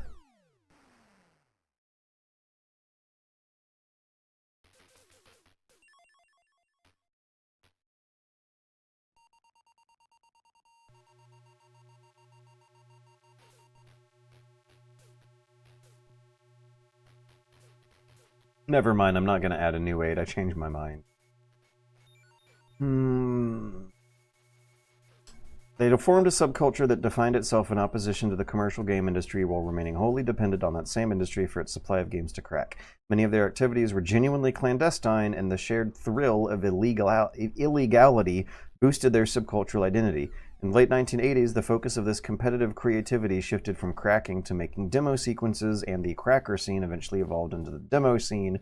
The present research on these communities highlights the interconnectedness and international nature of their networks. This results in the frequent use of the term "the scene" in singular form, implying the existence of a united international community. In reality, the scene's reach was limited in terms of both geography and platforms. So it sounds like a lot of the same stuff, but in Eastern Europe, it was a much more official part of the business. Crackers were making silly loading screens with fun songs, and 17 different versions of each game were getting distributed. But this was openly advertised in magazines because it was like the only way at all to get these games in a lot of cases. I get it. In March 1988, the Illegal Zine, probably the they just straight up call it illegal, possibly the most influential scene periodical, published the European Crackers Map, anno 1988. Although the magazine listed contributors from Germany, Belgium, Sweden, Holland, France, and the US, England, and Turkey, the map shows no crackers in Eastern Europe. As noted in the introduction. Okay, so yeah, he's calling back to how in the intro he cites a gaming magazine that might be this very one he's talking about, that was showing a map of like who's who in computer game development, and how all of Eastern Europe was just a blank question mark that said something like "Here be communists," like a "Here be dragons" thing, an old antique map. And yeah, the idea here is to dispel that assumption. So the illegal Zine is something that sounds like something he might have been talking about going in Eastern Europe, but he's talking about something, a countercultural publication in the West in '88. Possibly the most influential scene periodical in the West, published the European Crackers Map Anno 1988 from a Western perspective. The magazine listed contributors from Western countries, and it shows no crackers in Eastern Europe. As noted in the introduction, the whole region was blank, bearing only the tongue-in-cheek label, "Communist in Sight." It wasn't "There be communists," it was "Communists in Sight." November 1988, the somewhat surprised editors discovered that demos were being made in Hungary, Poland, and the Soviet Union, but kept deriding Eastern Europeans for not having new stuff and playing games that were no longer hot. Is that technically wrong, though? Because he is describing how they did scrap together a PC gaming scene, but we're still on outdated hardware making copycat games. And if they weren't copycat games, they were pirated games. But I guess in the next chapters, we're going to get to them inventing indie games with like Anti-Communist Protest Manager 89 or something like that. Besides geopolitical reasons, the disconnect was partly due to platform differences. What is sometimes referred to as the scene is in fact a Commodore 64 and later Commodore Amiga scene that formed in Western Europe and to some extent the United States. In Czechoslovakia, Poland, and the Soviet Union, the Commodore 64 never achieved the status of the go-to 8-bit machine, and the ZX Spectrum and 8-bit Atari were more prominent. The Euro-American Commodore scene and the Soviet bloc Spectrum equivalent had much in common. Should I have written some of this stuff down? No, he's going over it again. Cracking required knowledge of machine code and programming tricks and was considered substantial enough to leave one's stamp on the game, becoming a co-author of sorts. But compared with the Euro-American scene, which became a full-fledged interconnected subculture with its own jargon, ethics, hierarchies, and niche media, the Eastern European one seemed to be a lot more pragmatic and casual affair. It could not have discursively positioned itself against a non-existent industry and did not have to be clandestine and illegal. Instead, it was embedded in regular legal infrastructures. I apologize for the redundancy of academic writing because I think I did say something similar to that when summarizing the previous paragraph, and now he's got to spell it out.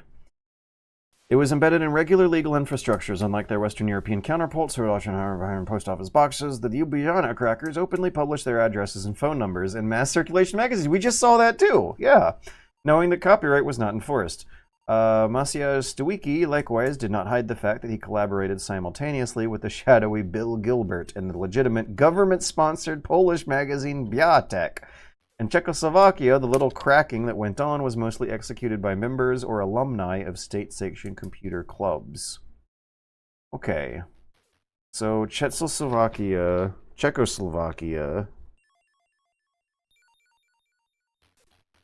was surrounded by countries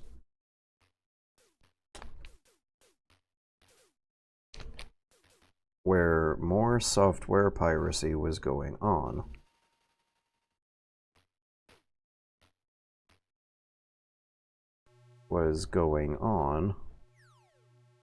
But it was discouraged in Czechoslovakia itself.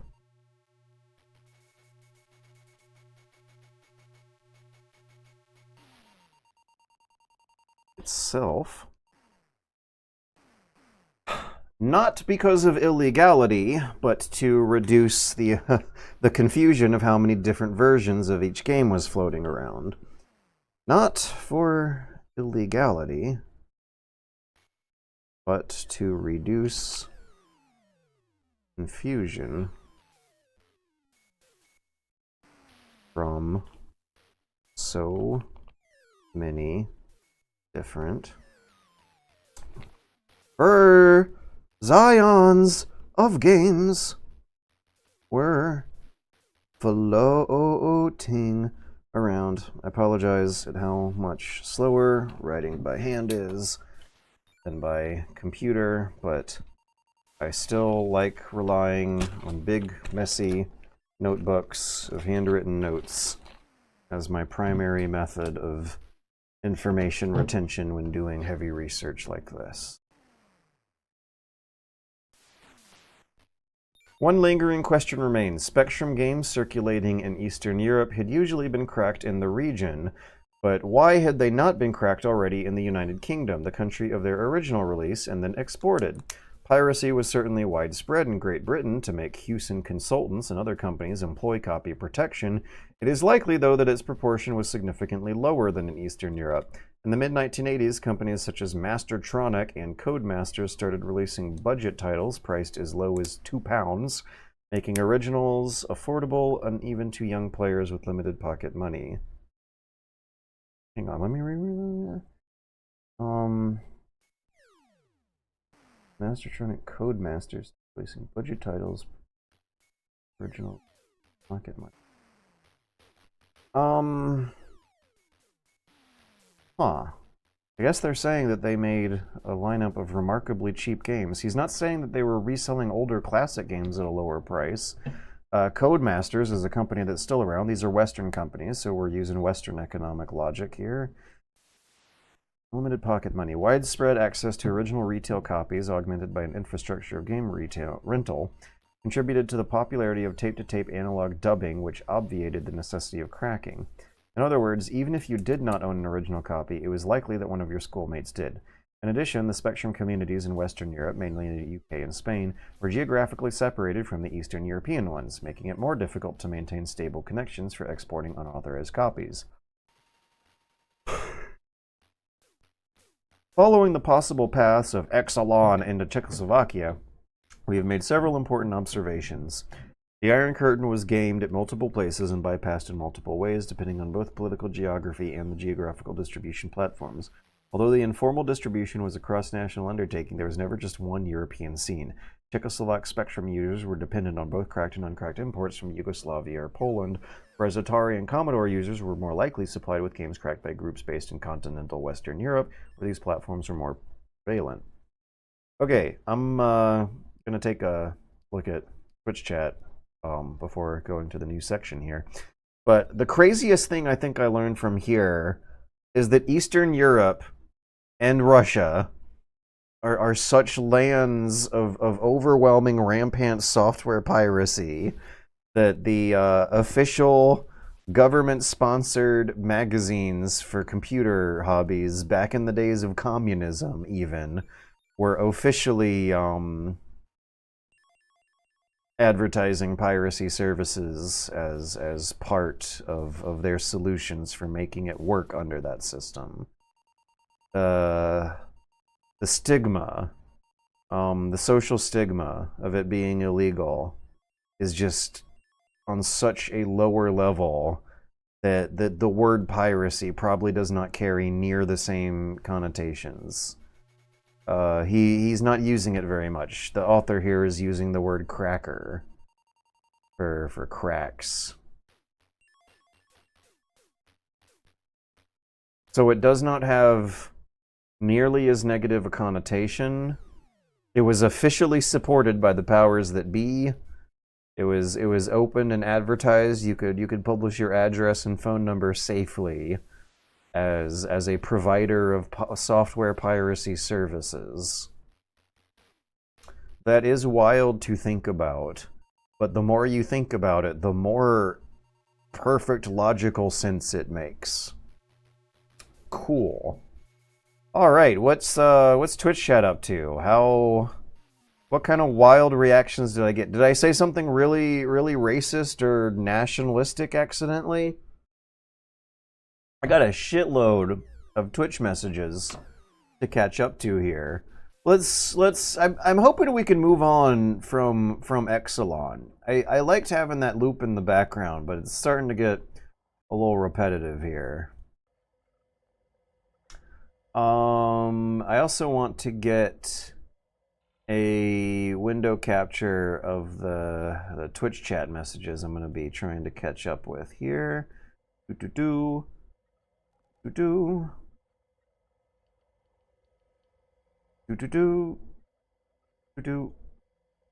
Okay. Now 24 viewers are watching this. That's a relief.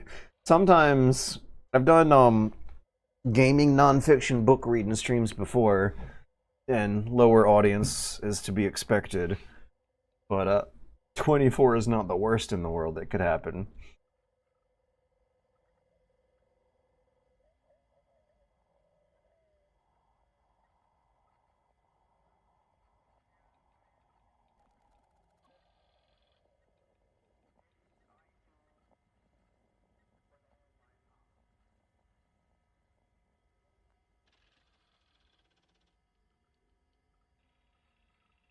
Your face turns slight orange.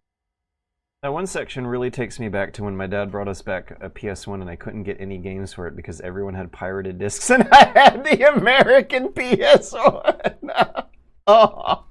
The disadvantages of having the real deal was a bad thing. Like I had the American PS1 like a nerd.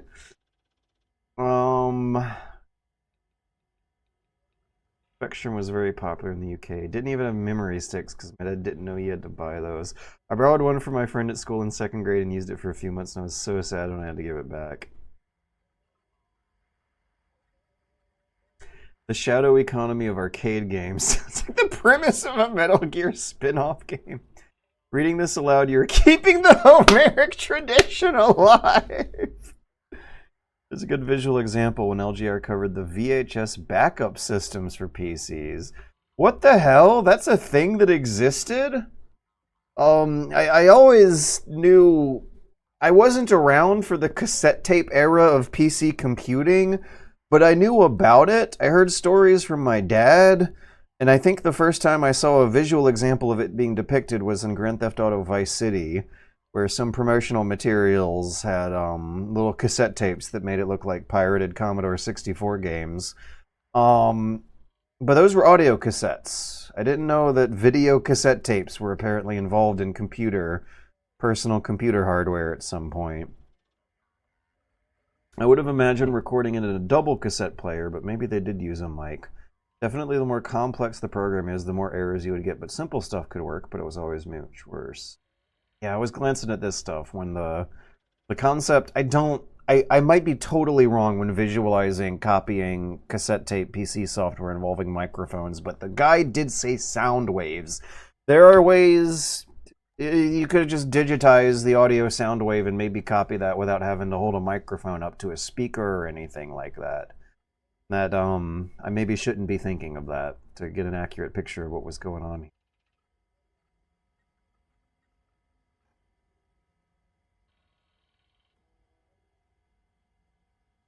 George, I need the accents for immersion. I don't know if I can do Eastern Europe accents.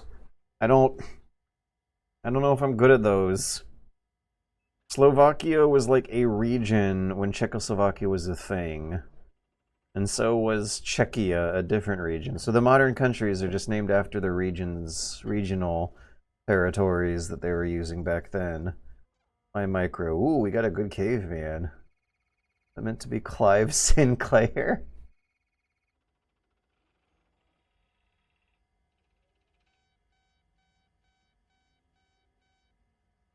Moy, okay. Maj is pronounced Moy. Moy micro. That's extremely easy to translate. Wonderful. Going off my Russian language skills here. Absolutely Majing. Some rad covers. Anyone hearing a bit of fuzz after George talks, or is it just me?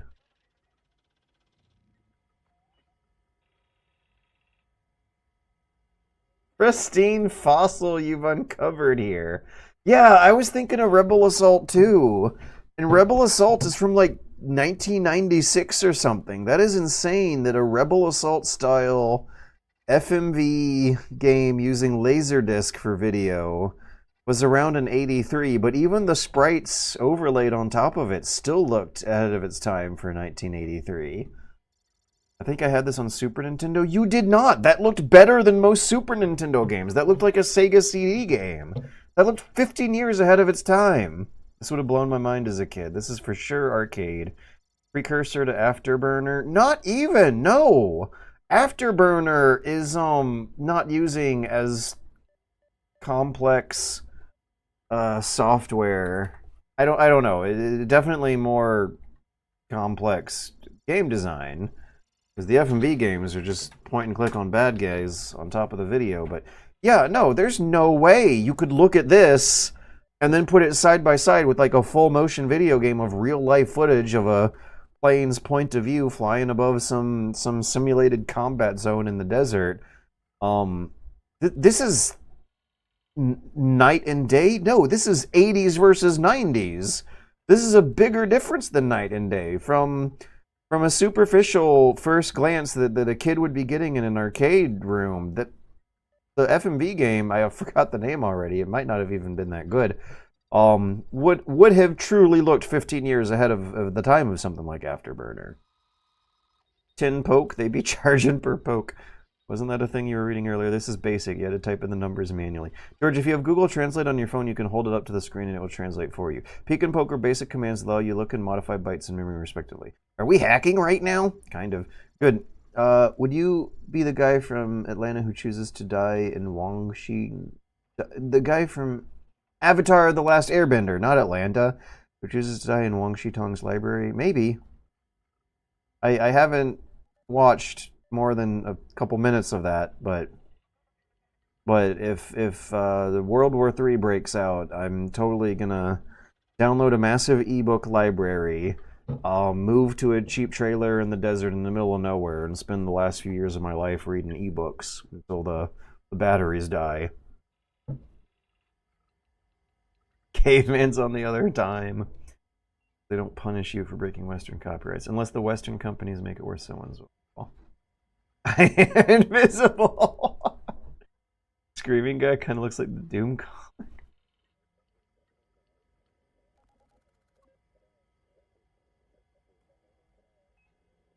No, says the man in Moscow. The games belong to everyone.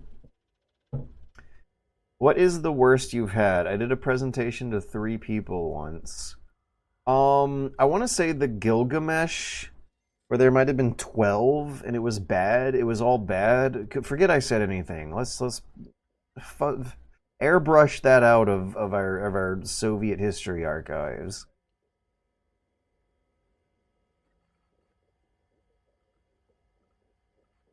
Mach 3 was the name of that Laserdisc game. And it's an acronym. Mach 3 Laserdisc game. Where there's periods in all capitals. Released for US arcades in 1983.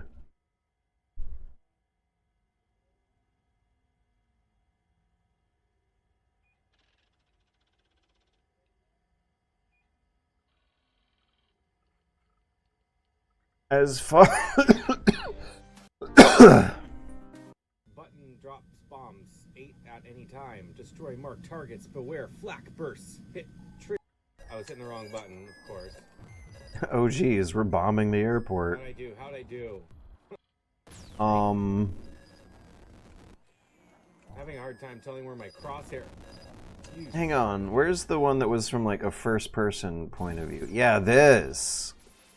Okay, so from top down, I don't know if it's quite as impressive. It's still pretty impressive, though. Hey. Did they just, like, fly a helicopter above a highway in Virginia or something? Son of a bitch. Alright, I gotta avoid the planes. What? Really tell where But this right here has a sort of simulated 3D effect going on. That represents the future compared to the 2D games of the 80s.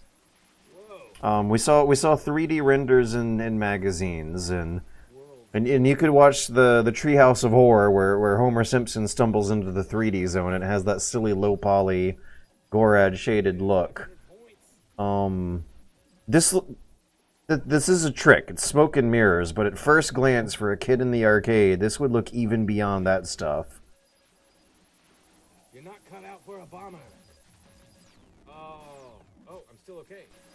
I like exploded And is it just me, or is the sprite artwork for the plane in the middle of the screen that's flying around still look ridiculously detailed with so much simulated depth compared to sprite artwork from the early 80s like that? So, yeah, compared to Afterburner Arcade, Afterburner is absolutely, positively, for sure, probably the better game. But that doesn't look as realistic. That's not real footage from real life. And what is the year on this? Because I think it was like early 90s or something. Like a 1990 game. 87! Never mind. Earlier than I thought. But still 5 years after Mach 3. Wait a second. One of the big gimmicks for Afterburner, though, was the, like, light joystick cockpit style cabinet design. So they're different. It's an apples and oranges comparison, but it's still... it's kind of blowing my mind. Anyways, where did we leave off? Mach 3 was the name of that Laserdisc game. I don't know if I had the TJ Teddy, which used VHS cassette tapes. What are your thoughts on Kojima jumping on the AI slop train? I'm not too worried about it. I think he's just a 90-second commercial. Kojima sells out a lot with some really suspicious deals that have happened before, and the games turn out fine anyways. Does Wiki say who filmed the actual shots for this? I don't know. I don't know if I have the time. I want to get back to reading. They gave it some nice frames of animation. I think Afterburner has larger sprites and scaling. Yes, Afterburner probably is a more high-tech, more advanced video game, but the smoke and mirror tricks would absolutely fool you into thinking that Mach 3 looked 15 years ahead of its time. I kind of still want to say that it does. At least with, like, providing a visual example of what games of the future might look like and could look like. Mach 3 really is fulfilling that goal. I guess if you're only animating the plane and not backgrounds, you could get more out of it. Expensive gyroscope. Sega went hard with their arcades, definitely. Okay. I've caught up with Twitch chat. Let's put this on the screen. This will be our visual aid for a little while here.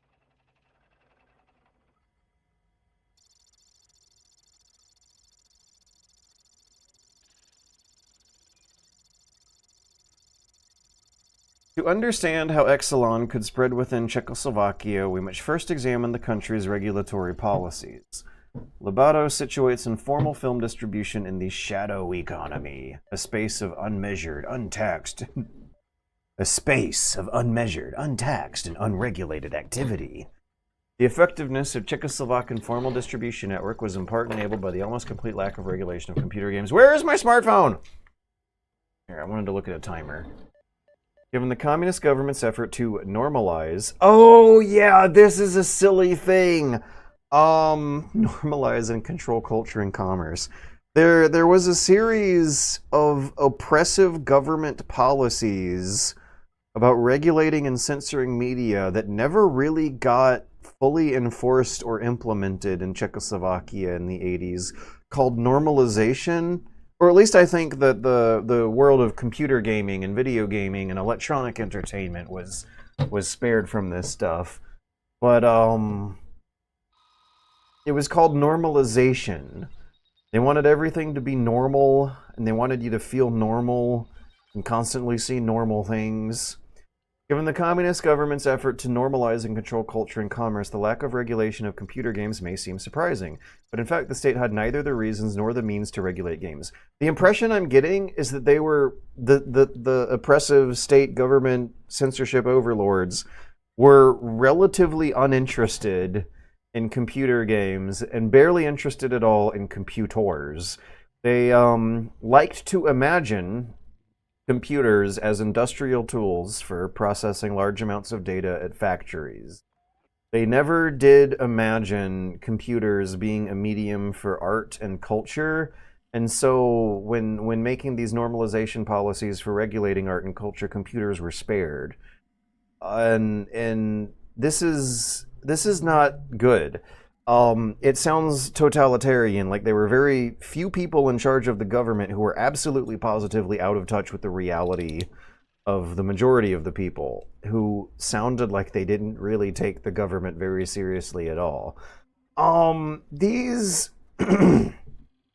ineffective government policies associated with the fall of communism seemed to be regarded, according to these narratives you can read from computer nerds in the 80s who were around then, seemed to be regarded by most of the people as simultaneously funny and scary.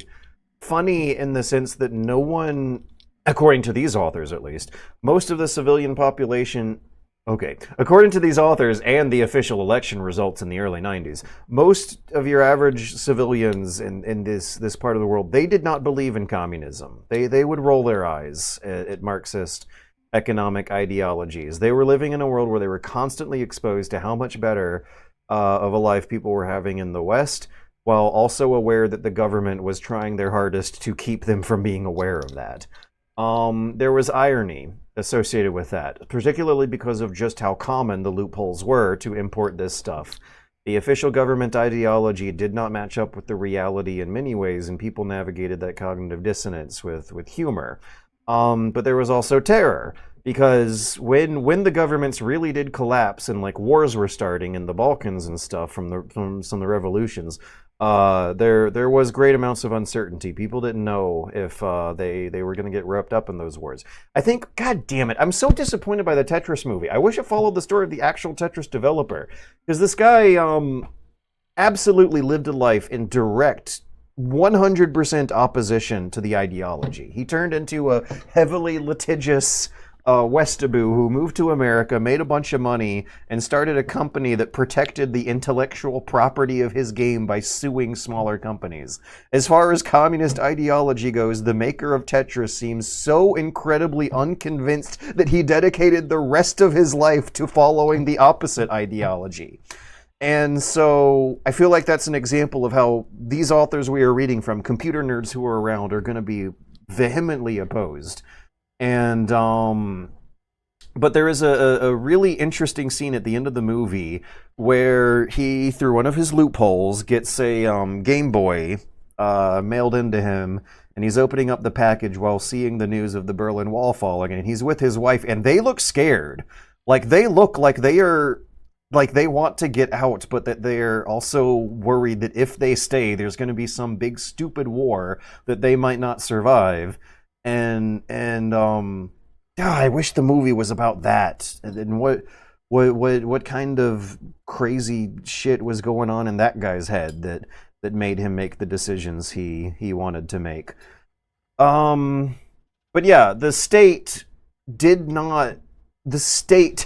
was controlled by a very small amount of seemingly incompetent and uninformed and ideologically overzealous people who were not in touch with reality. The communist government was making an attempt to normalize and control culture and commerce. The lack of regulation of computer games seemed surprising, but the state really had neither the reasons nor the means to regulate games. Generally, there are two basic motivations for regulation: economic control and censorship. Concerning the former, the state may exert economic and legal control over media distribution to extract taxes.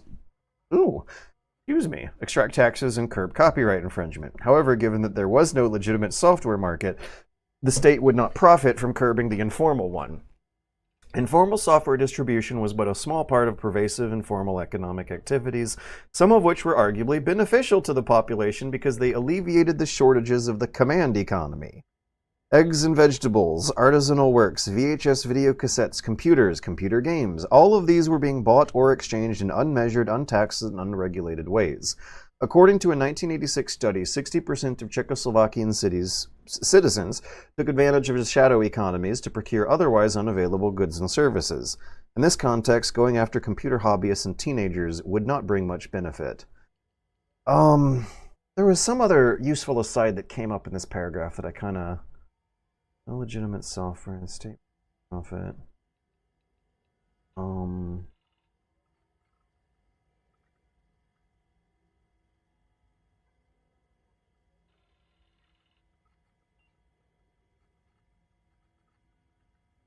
Oh, right. Informal economic activities, some of which were arguably beneficial to the population because they alleviated the shortages of the command economy.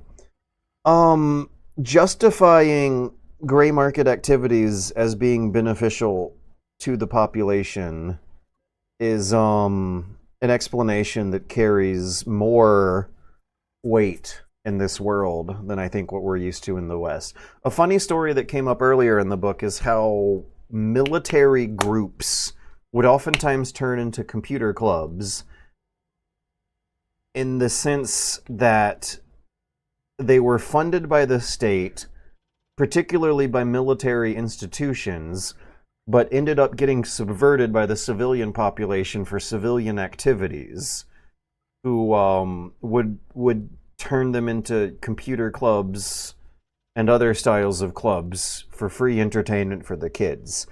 And the justification was that these activities were simultaneously for the stimulation and growth of our glorious economy, and also the defense and sovereignty of our glorious home country. I had a really fun note about the how these computer clubs funded by the military were really for civilian activities, where kids would hack together the hardware and code up games, and also do other things that had nothing to do with computers, like they would make dog training clubs sponsored by the military, aviation clubs sponsored by the military. If you were fortunate enough to get into like hobby planes, this was a way to stimulate that hobby.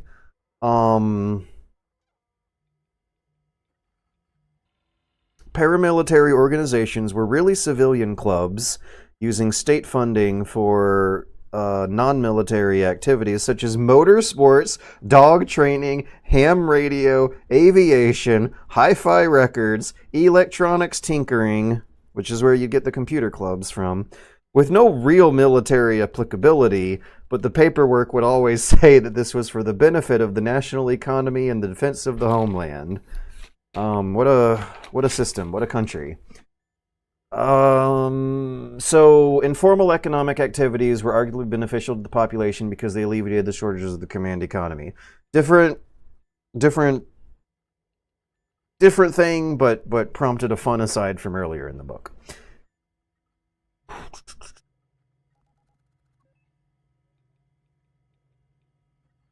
The legal status of foreign-made copyrighted software was unclear at best. Czechoslovakia had signed several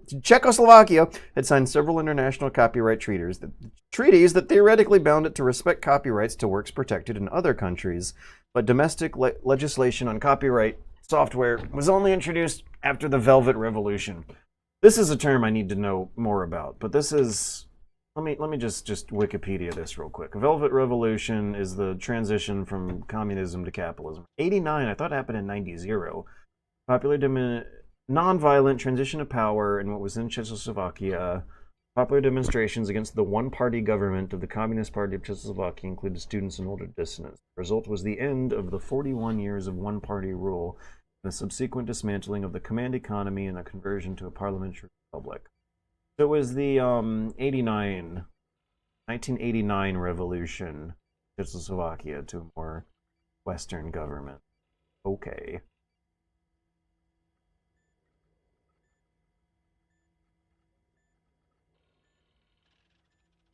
There were a few of those. I don't exactly know the particular details of the Velvet Revolution in particular, but I think I can understand it as shorthand like that. Prior to that, computer clubs mostly supposed that their software collections were in their collective ownership, and that sharing and copying of programs was permissible as long as it was free of charge and part of organized club activities, an approach also documented in Hungary. Individual users did not question the moral decision of unauthorized copying. In their view, no harm could be done to the distant, mostly British and American companies that had produced these games but had no official presence in the country. Local players believed that by passing games around, they were helping others, not harming the producers.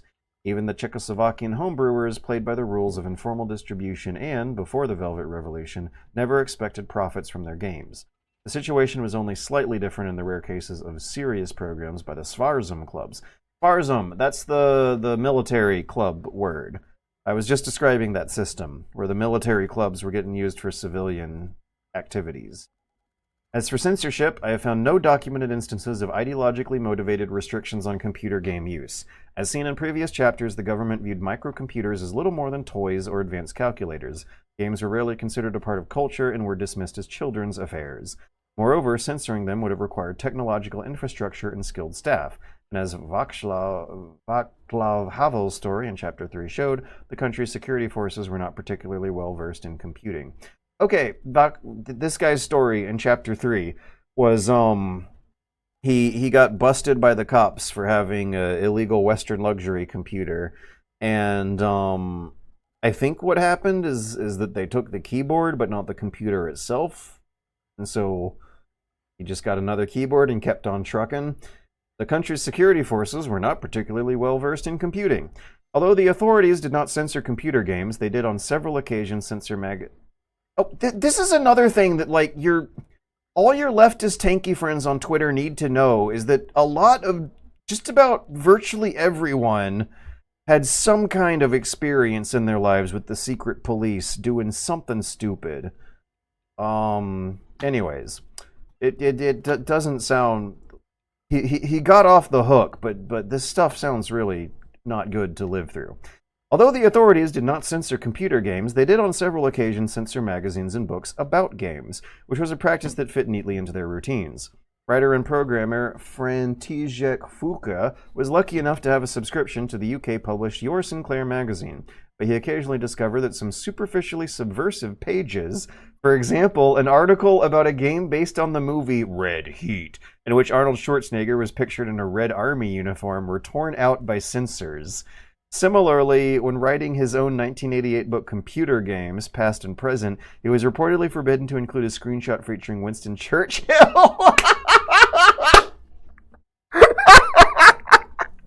who arguably represented Western imperialism. I mean, they're not wrong.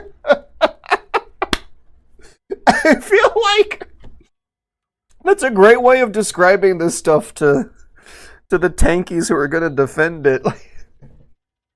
They're not wrong, but they are clearly incompetent and kind of... the execution is wrong. There was nevertheless some concern among play... is Fat Sack still in here? Because this brings to mind one of the funniest jokes from Mimino, which was the joke about Tel Aviv sounding like the guy's Georgian hometown in the mountains, Tel Aviv.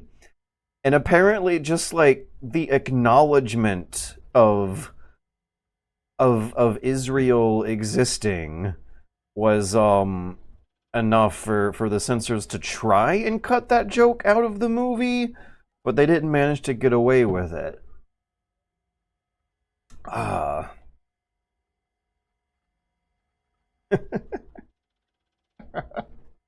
So Arnold Schwarzenegger, So this is the stuff they were censoring.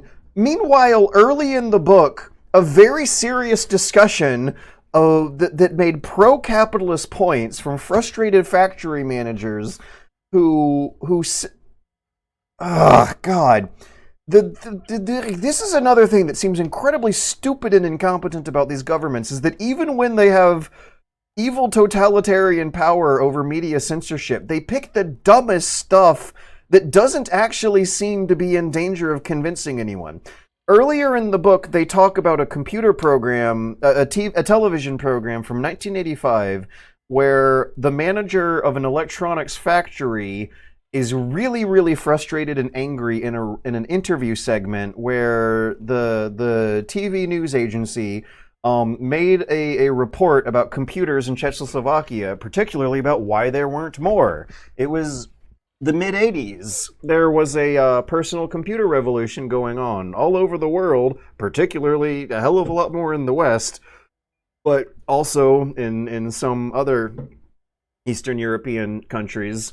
And this factory manufacturer who was getting the factory manager who was getting interviewed for the report actually said on TV that if they had more of an incentive to make more computers more cheaper, they could use the profits to reinvest back into the factory to make more computers to and make them even more cheaper, and thus solve the problem of getting the Czechoslovakian people cheap computers. And this was not censored. Like making a convincing pro-capitalist argument from someone in a position of experience and expertise where they knew, and how much they did not like this system could be clearly discerned by their speech, was not censored.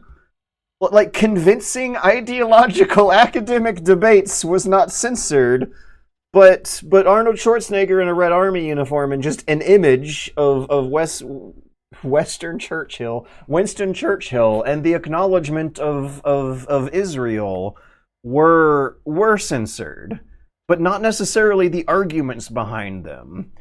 So, like, trying to square the circle of having intellectually rigorous Marxist ideals, but also censoring the media, is something that doesn't really seem to have worked out in a way that makes a lot of sense here.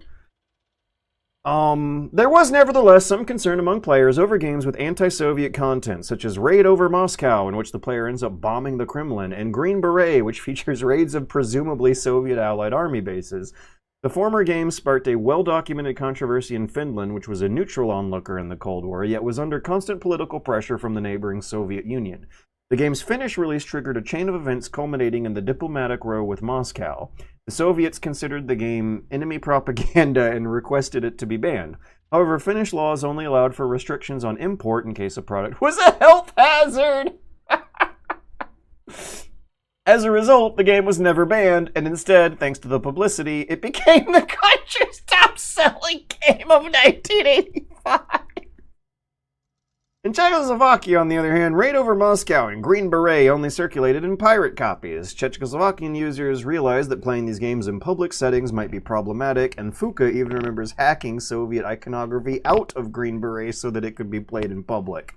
Nevertheless, playing such games in private was safe. Stanislav Hrada recalls, "It was quite an experience to bomb the Kremlin. At first we thought this had definitely been banned. Soon I found out that I can make copies of Raid Over Moscow for my friends and no one will report me." There you go. How's that for your bad accent, for whoever requested it? Overall, computer games themselves were probably the least censored medium in the country because those in powers did not consider them a medium. The state's lenient approach to games contrasted with some other media, notably rock music, illegal swap meets, and oh yeah, that's right. What country was it that Frank Zappa did the concert for in 1991 or 2? Was it getting Western rock musicians to play concerts in your countries was a big deal because rock music is so popular. Everyone loves rock, but rock music was seen as a really dangerous, destabilizing force by stuffy old people in the West, and a terrifying, empire-crumbling poison by actual censors in the East. What is it about rock music? Like, rock music I don't find, in the long term of history, to really be associated with political liberalism. I mean, one of the most oppressive celebrity endorsers of Donald Trump is Kid Rock. Rock music, I don't understand why everyone was so afraid of rock music in the 20th century. In the 21st century, rock music definitely did not liberate workers or bomb the credit card headquarters. Whatever rock music is not teaching you how to build bombs and snipe people. What's so scary about rock music? Why was everyone so afraid of rock music? I wish rock music was as radical as they made it sound, but rock music in my brain is just associated with the status quo. Rock music is the oppressor. Rock music. Illegal swap meets involving Western LPs were monitored and targeted by the police. Rock music and samizdat is the word he's using for the fanzines, the gray market or black market publications, were deemed political, but games were under the radar, and their distribution faced minimal institution and regulatory restraints. Another irony here is that the fanzines for the computer games would have been subjected to heavier censorship than the computer games themselves. And I think there were a few fanzines he posted earlier that were making similar talking points, pro-capitalist talking points that the factory manager on television did, but it was subjected to more censorship than the television was. The Atari magazine got shut down by the government. So the magazines were under heavier scrutiny than computer software. What is a sneaker net? I think after this section, how much do we got here? Okay, from this to homemade tape culture. Oh, that sounds interesting. I gotta wrap up though. We're running out of time, and I gotta pee. Okay, I am going to run to the bathroom and pee very quickly, and then I'll do one and maybe two more sections.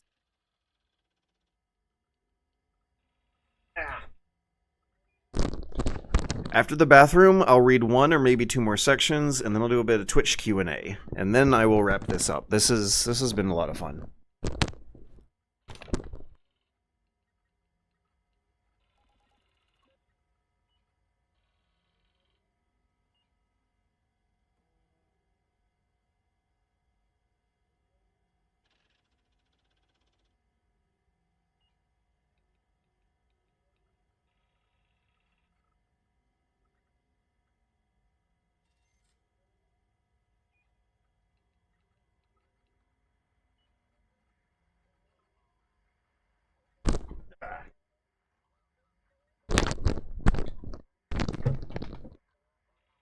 We're still on Exelon.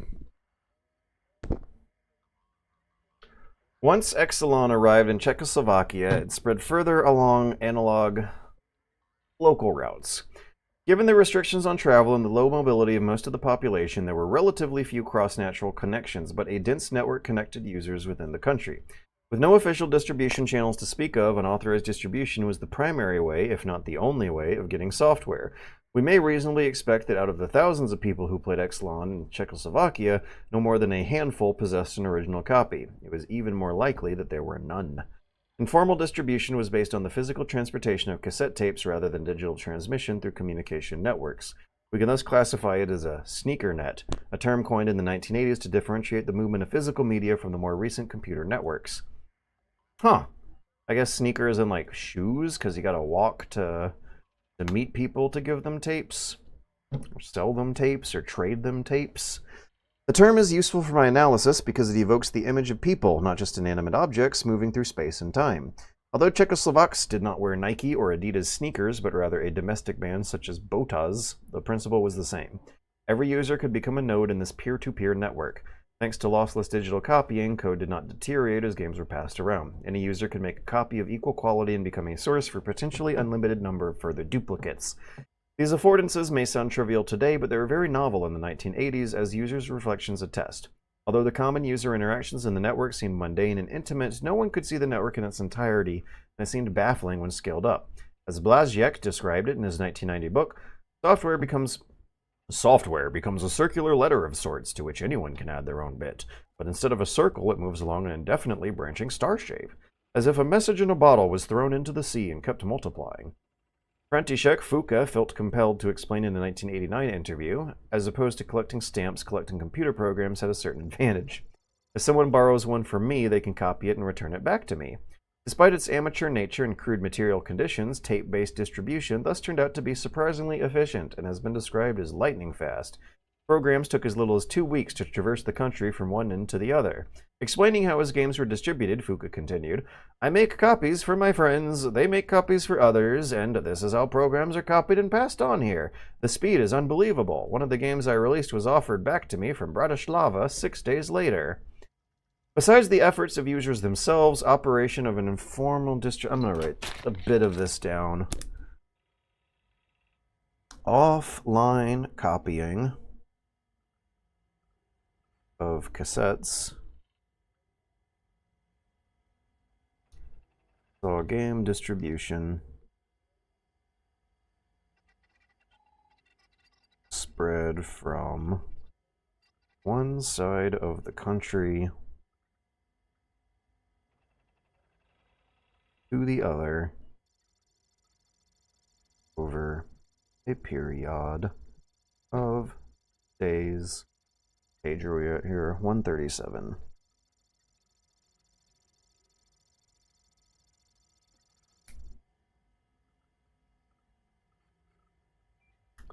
Besides the efforts of users themselves, operation of an informal distribution network was enabled by a variety of hardware and software tools produced by the domestic amateur community. Clubs often employed makeshift analog splitters, sometimes called spiders, that distributed the audio signal from one computer to multiple audio outputs at once, allowing several club members to plug in their own cassette players and record copies of games at the same time. Okay, so this is actually closer to how I digitized Tammy Roche's audio cassettes into the background music for that YouTube video, where you have an audio cable that transmits audio data, but you're plugging it into a port, and the sound that comes through is digitized the whole way.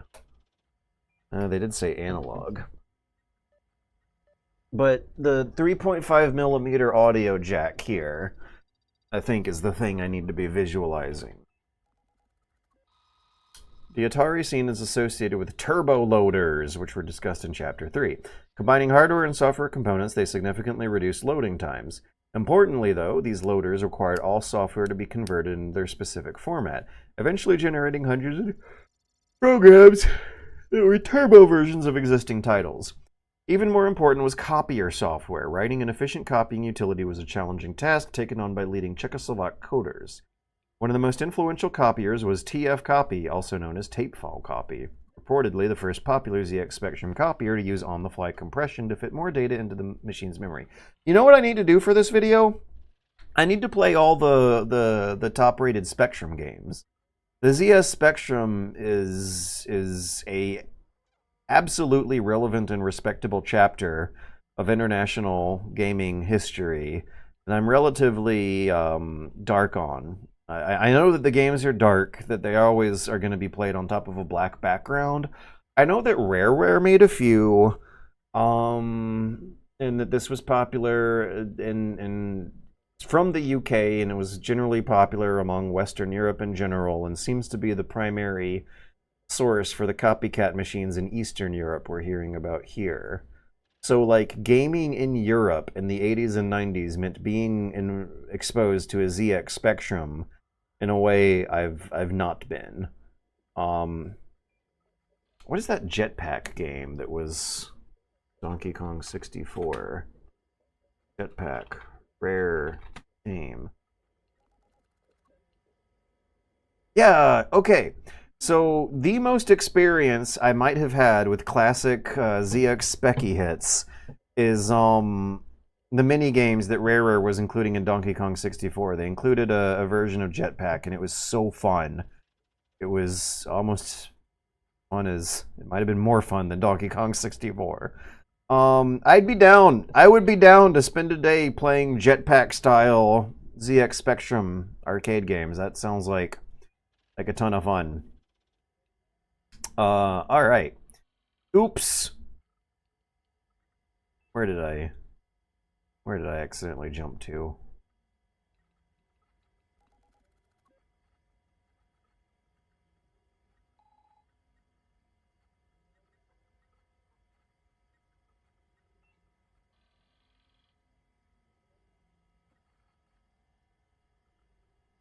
The first version of the tape file copier was written in 1986 by Arnost Vescherka, a computer hobbyist and professional programmer at the Palacký University in the city of Olomouc.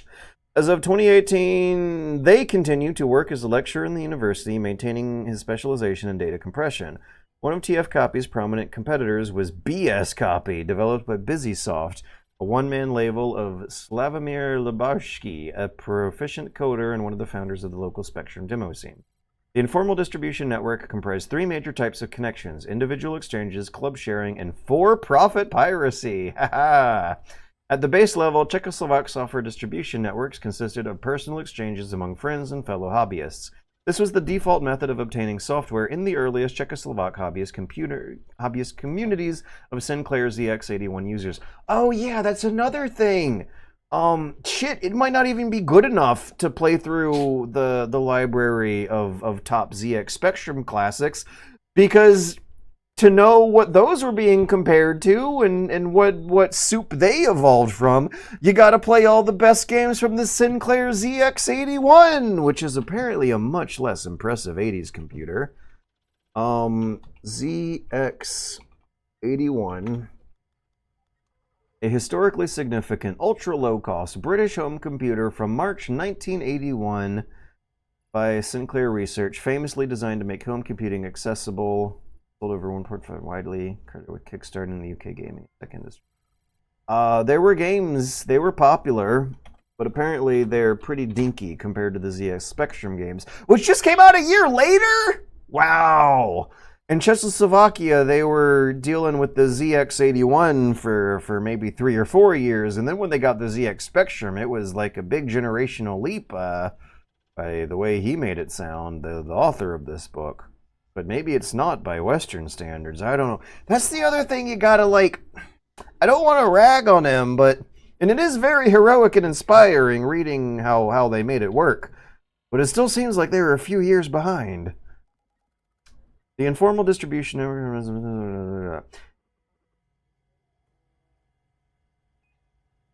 I propose that ZX81 programs be distributed in the usual way from one user to another. I give the programs that I have away for free and expect the same from you. Each of us has written a program or brought it abroad, and no one has money to spare. Sharing one's software with other members of the community was usual and desirable. In a 1985 survey of Microboz readers, 98.5% of 298 respondents stated they obtained software through exchange. These exchanges combine the principles of gift economy, as conceptualized by Louis Heide, with some elements of barter. Gift economy. He could mean a few things by that. With copy protection removed, users did not lose a program upon giving it away, and there was nothing to gain by keeping it for themselves. People shared their software, expressing reciprocity from others in the community. Software was the lifeblood of the microcomputer communities, and there seemed to be a strong imperative to keep it flowing. We can safely assume that by the mid-1980s, most of the software traffic in the country consisted of Western computer games. As opposed to productivity software or programming tools, games are more akin to a consumer product. They can cease to entertain or be finished and discarded in favor of new ones. They can be used up. As a result, the desire to acquire new games was one of the driving forces behind the informal distribution network.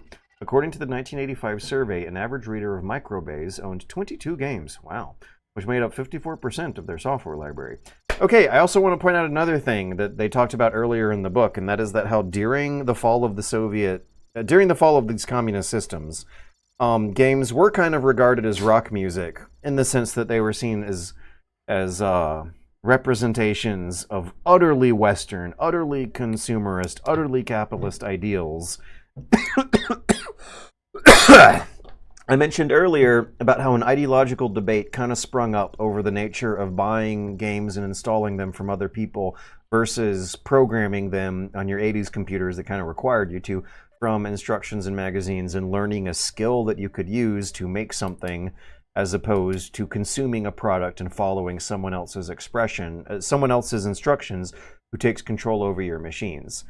During the fall of these communist countries and their conversions to market systems, free market systems, I don't want to use that word. During their conversion to capitalist systems, because the market's not fucking free. Any consumer of American healthcare knows that much. Games were, it was seen as part of the ironies going on that computer games and video games were getting as popular as they were. And one of the reasons why is because they were they were played individually. It was hard to make them into group activities. Console games were less popular in Europe, and their more multiplayer-friendly features were less a part of the associations people were making. You were following someone else's instructions instead of making something creative on your own. And they were high-tech and they were luxurious. And there was also like a real nastiness associated with the kind of trance they put you into, the concepts of immersion. Getting immersed in a high-tech, colorful, dazzling electronic entertainment was seen as anti-communist in the sense that it disconnected you from the real material conditions of your real reality. The book doesn't really explicitly get into it, and I would love it if there was another book I could read that examined how computer games were understood from the ideological perspective during the fall of communism like this. Because there are some really interesting perspectives to glean from there. But stuff like the games that people would have been passing around by the late 80s at this point would have been seen as symbols that the Marxist communist ideology was absolutely not going to last much longer. If people were simultaneously passing around this stuff in such great numbers and also thoroughly enjoying it as part of their real life cultural life. And this is another thing. They were seen as especially consumerist and capitalist because this is decades before the concept of a live service game that you play forever as your hobby.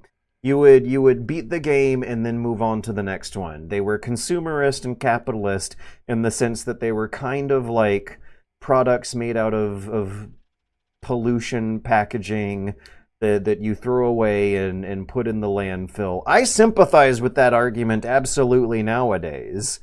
But that's one of those dots on the list of why they were seen as representations of an utterly capitalist, utterly consumerist, utterly Western luxury that was contradicting the Marxist ideals in so many ways. Personal exchange continued to be key throughout the 1980s, especially among young people. Exelon was likewise copied from one user to another. On its path to the collection of Jan Lansky, it may have changed hands dozens of times. According to his own recollection, which, like, describing that sounds so much more collectivist and community-oriented than how game distribution works nowadays, but in their context, this was seen as being tempted by the luxuries of the meaningless throwaway luxuries of capitalism. But there's a little community developing around the free exchange of something being copied without copyright. Anyways, according to his own recollections, the most probable source of this game was his cousin, a didactic Gamma owner. That's one of the weird domestic Czechoslovakian computers. A didactic Gamma owner, well supplied with new software, whom Lansky's brother regularly visited. I hope I'm correct about this being one of the weird Czechoslovakian computers. It could have been one of the weird Russian computers. This is not a ZX Spectrum. This is a weird Eastern European computer. Here we can see that the microcomputer hobby involved much more than sitting at a computer and playing or making games. Instead, computer fans walked or biked around their villages, towns, and cities. They would look for fellow users who owned a compatible computer and make new friends and acquaintances based on their platform affiliations. They visited each other at homes or met in computer clubs and spent hours copying games and discussing them. Wow, that sounds like such a lively sense of community that nowadays a lot of us would kill to have because we are living through an utterly hyperbolically cartoonish version of capitalism where we're making a lot of rich people a lot of money by being miserable and alone and inside. Which was another thing why computer games were associated with capitalism and consumerism, is that it was, I think I did mention this, an individualistic activity where you would be inside playing by yourself. Communist ideology has always been aware that the worst kinds of rich people in human history thrive when communities are full of miserable, lonely people who stay inside all the time. And one of the ironies behind the downfall of the system is that as government oppression increased, personal isolation increased as well, which thus made more consumerist activities more appealing for the informal black markets floating around. So it's like they couldn't win. No matter how oppressive the government tries to be, they were going to hit some kind of a contradiction in the ideology that the everyman seemed to be aware of. And yet we are reading a description of a vibrant community of nerds meeting up in real life and making friends in person. I need to go to more cons. Anyways, According to his own recollections, the most probable source of this game was his cousin. We can see that it evolved. I'm losing my place. My mind is wandering. These meetings were more than software transactions, they were also social gatherings. It was not even necessary to own a machine to be involved in the sneakernet. The Bratislava-based homebrewer Stanislav Hrada had taken on the role of an itinerant software disseminator, copying games to cassettes and bringing them over to other people's homes, even before he had his own machine. Besides enjoying these visits, he made connections that were indispensable for getting new software later. The more contacts one had, the wider portfolio of games one could choose from. Because despite its efficiency, the sneakernet did not guarantee equal and equally fast distribution to every user. Although it was based largely on gift exchange, informal distribution also created a power relationships between users. Uh-oh, is a new hierarchy gonna appear? Amassing large numbers of games gave collectors social capital and more opportunities to barter. Uh-oh, uh-oh! This was one of the reasons why some users collected games they would never play. Oh, no. Again, he's not saying it out loud, but this is the dissolution of communist Marxist ideology being reflected in the average everyman's lifestyle. Before you know it, people started getting into the habits of collecting large numbers of games they never played just so they could brag about how they had more stuff than other people. Local computer clubs served as sneakernet's prominent hubs. Besides connecting individual users, some clubs ran free-of-charge distribution services for their members, some of them by mail. Even Microbaz, the company's most influential club newsletter, used to publish listings of available software until 1986. In fact, the very named Microbase, short for microdatabase, Microbase, was originally reserved for the club's software distribution system and only later adapted as the newsletter title, highlighting the connection between the two principal missions of the clubs. I need to write this thing down about how lively, vibrant communities of gamers meeting up with each other in person ended up creating hobbies of conspicuous consumption and hoarding. Page 138. The IRL communities of informal game distribution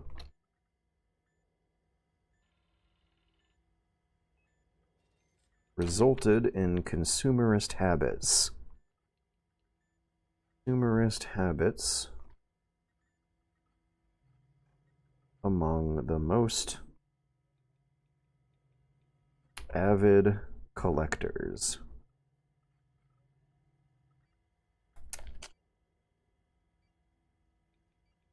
Dissemination of information programs. Software libraries were among the club's most important assets, being a source of prestige as well as an attraction for potential members. As noted above, many users gave away their games for free or in exchange for other software.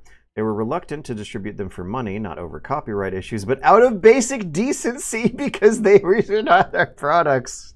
Right on! Others, however, traded unauthorized copies of software for money, and these people were already called pirates. Jan Lansky's archive contains a letter from such a pirate containing a listing of available games, utilities, and other software, as well as his private address and phone numbers. Dated Jan 31st, 89, it includes Exelon, with a description reading, an astronaut on an alien planet, making the pirate another potential source of the game besides Lansky's cousin. The prices of Spectrum software range from 2 to 15 crowns per program, whereas a cinema ticket costs 7 crowns and a loaf of bread was 3. Wow. Computer software was cheaper than bread. Pirated, informally distributed computer software was cheaper than bread. However, overall, the infrastructure that would allow for organized for-profit piracy was less evolved in Czechoslovakia when compared to Yugoslavia, where pirated software was massively advertised in hobby magazines, or with Poland, which was CD Projekt Red's home turf, home to black market-style computer street sales, physical sites of hardware and software trade. I think my Eastern Germany interview contact mentioned something like that, about how there would be like market days in the neighborhood where these software redistributors would set up tents with booths and sell the games out of those. I have not seen a picture. I need a visual for that. Because, like, it sounds weird picturing a a Middle Eastern style bazaar open market situation in an old historical European town. But then again, they do also have the Christmas markets where something like that crops up, and it's a pretty easy picture to visualize. So maybe I should be picturing something like that. Anyways, we're gonna end it here. It's 11:30. This was a ton of fun. I did this for 3 hours. I got my productivity in. I had a blast. Is anyone watching this? I got 21 viewers watching this.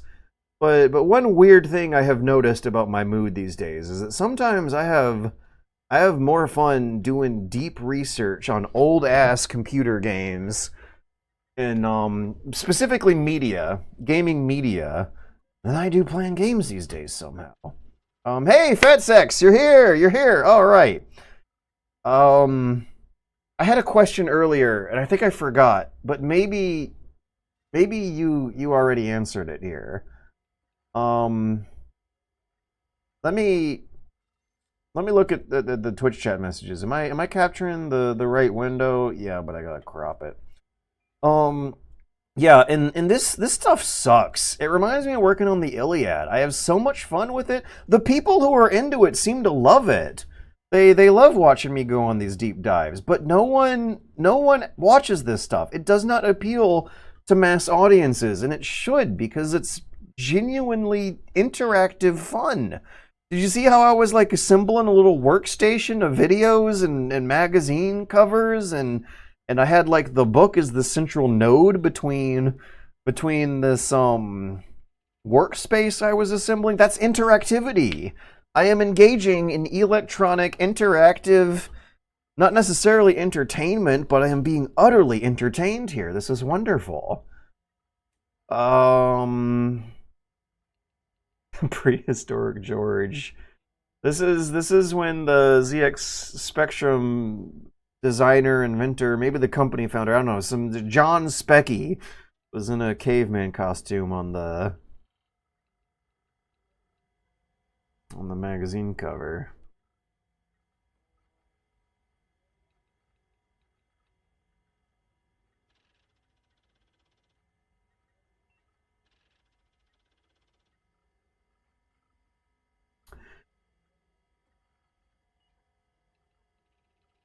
Philanthropy, but Otacon smuggling in video game cassette tapes across the Iron Curtain. There's a game idea here. There is a game idea here. A game capturing this experience would be really fun. 80s Eastern Czechoslovakian computer game company simulator in the 80s. Communist game developer simulator. Communist game developer simulator is a wonderful game idea that maybe should happen. You could have a simulated text-based operating system interface, or a life manager where you control a fat, hairy computer nerd sitting at the desk managing their life. But a from the stories we are reading here, from the stories of the Tetris developer, from the stories of the CD Projekt Red story, from the stories of my Eastern Germany video from almost a decade ago, you can read very, very exciting, heroic stories of computer nerds doing surprisingly exciting, heroic things, navigating strange conflicts with conflicting variables and a humorous sense of irony. I don't know if I can picture it very well, but I feel like the ingredients are there. I work in media. I don't work in game development, but I feel like I have stumbled upon a world here that has potential to make at least one cool indie game. And it would probably be called something like Communist Game Manager 88. And a part of it would absolutely be managing the fact that communism is on the way out. No one here sounded like they were a true believer, and that they were to some extent planning on selling these things for money in the future eventually. Like, their long-term plans did not include participating in the system forever. Like, they were developing skills that they were going to be selling later. Philanthropy, but Otacon smuggling in video game cassettes across the Iron Curtain. I think if they tried it here, it'd have similar workarounds, maybe just going back to physical media and a gray market. I missed the beginning of the stream. Please tell me the author began the book with, after the end of the Second World War II, the world was split into two, east and west. I don't think he was more serious. Those bio movies are product glazing. The Tetris movie was product glazing. It really pisses me off that they had the American be the star of the show. The guy who sells rights. Someone who invents problems that only exist on paperwork that cost the rest of us tens of thousands of dollars. Whenever the actual Tetris developer was there, I forget his name. It's something like Vasiliy? It's an extremely normal Russian name. Tetris developer. Pajitnov! Why did I say he was a Vasily? He's a he's an Alexei. That might actually mean an Alexander of Great thing. Alexander is a hugely popular name in Eastern Europe. Whenever Alexei Pajitnov's character was on the screen, it was a far more interesting scene, depicting a far more interesting situation, of a guy who I bet lived a far more interesting life. The right salesman that the movie stars sounds like he lives an interesting life, living in two worlds of Japan and America, but it still seems like the Tetris developer himself has a more interesting story to be told. His bio movies are product glazing, and not really about the people making the thing. Siri, a South Korean action movie, had a similar opening, came out before Metal Gear Solid 3. We looked at each other and were like, oh. That scene is also kind of a big deal, too, because Georgian Jews were kicked out and had to move to Israel. Oh, we're talking about the Televi joke that got almost censored from the Mimino movie. Cocadium. Oh, they wouldn't have liked Snatcher. Moral panic equals sales. Van Halen was banned from Russia. Or USSR. I don't know how it counts in those days. Yeah, USSR. Soviet Russia. Right. Rock music was perceived as a liberating force of utter liberalism. It's so libertine. It was about the rock stars had the freedom and the liberty to do drugs and bang hookers and die young, living lives of exciting luxuries. And I don't know if the perception really matches the reality, because nowadays those 80s rock stars are associated with some of the most repressive and conservative social movement we're dealing with right now. Even mainstream punk rock is sanded down beyond subversiveness, like The Clash being described as revolutionary. That sucks that you've lost perspective on this, but in the West, rock started as too black and too sexual for the mainstream. Then it merged with the counterculture of the 60s, flirted with Satanism, paganism, and the occult with heavy metal. But the thing is, that was just marketing. They weren't really into Satanism. They were just into shocking your parents so that you looked cool to the kids who would spend their money on you. They weren't, the songs didn't, they weren't Peter Singer protest songs. They weren't telling you to form unions. They were telling you to buy product and not think about life too hard. They weren't telling you to read books. They were telling you to have fun and not think about life too hard. It's not, I don't think Western rock started as too black and too sexual for the mainstream. Then it merged with the counterculture of the 60s, flirted with Satanism, paganism, and the occult with heavy metal. I'm guessing USSR saw this and saw how much people enjoyed it and feared it just as much. But I'm guessing what they didn't see is that that was all for show. It was just part of the show, not part of actually any kind of revolution that was going on. There was not a real revolution going on. Everything that you listed on that ended up getting commercialized. I don't know if I'm convinced. Rock was also seen as a very proudly American cultural thing. There were tons of bands in the USSR that tried so hard to sound like American rock. Eventually, Kino came out of that music scene, which is kind of cool. Van Halen was still banned, though. Definitely got to watch the Low Spec Gamers ZX Spectrum videos. Oh, come on. I want to play them. They're not that difficult to emulate. They got it running on an N64 and Donkey Kong 64. Probably pronounced microbaji or whatever weird Czech thing they do. It was a lovely deep dive. I love this. Answered it earlier. I wish I could remember the question, Fat Sax. But thank you for the movie recommendation, and thank you for the insight.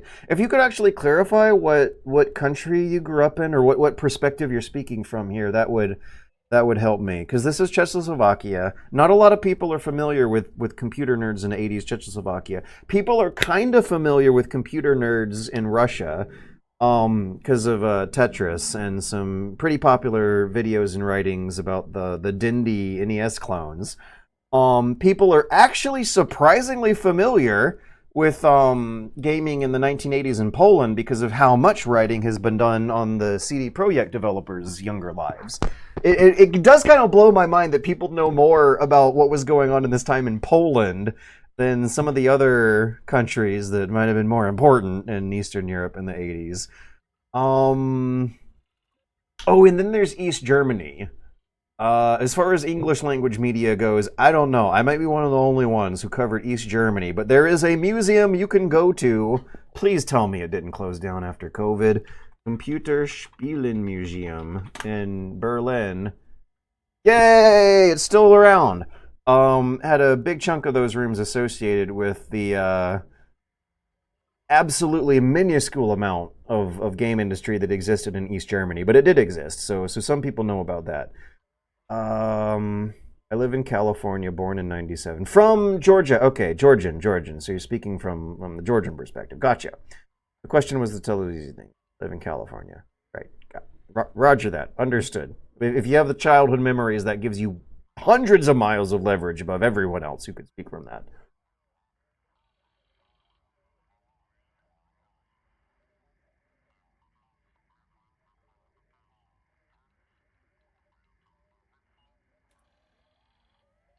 Inject the history crack into my veins because it's not flavor or anger bait of the week.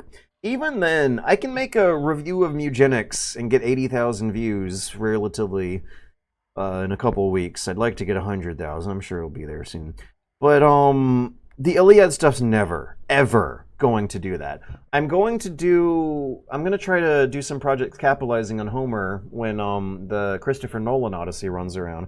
And that might be the best chance I will ever have at getting a high view count on the Homer projects.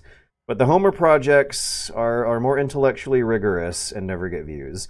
The reading, gaming, nonfiction streams are so fun and more intellectually rigorous and never get views. There absolutely is a trade-off here that I'm aware of.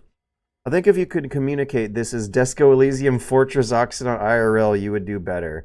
Maybe, but that's so sad that the kids need a point of reference like this. Fortress Occident is also something I barely remember from that game. It'd be green oh, a random event. Okay, now we're talking about the hypothetical communist game developer life sim, where you'd be rolling the dice of a hypothetical random event where the KGB breaks down your door.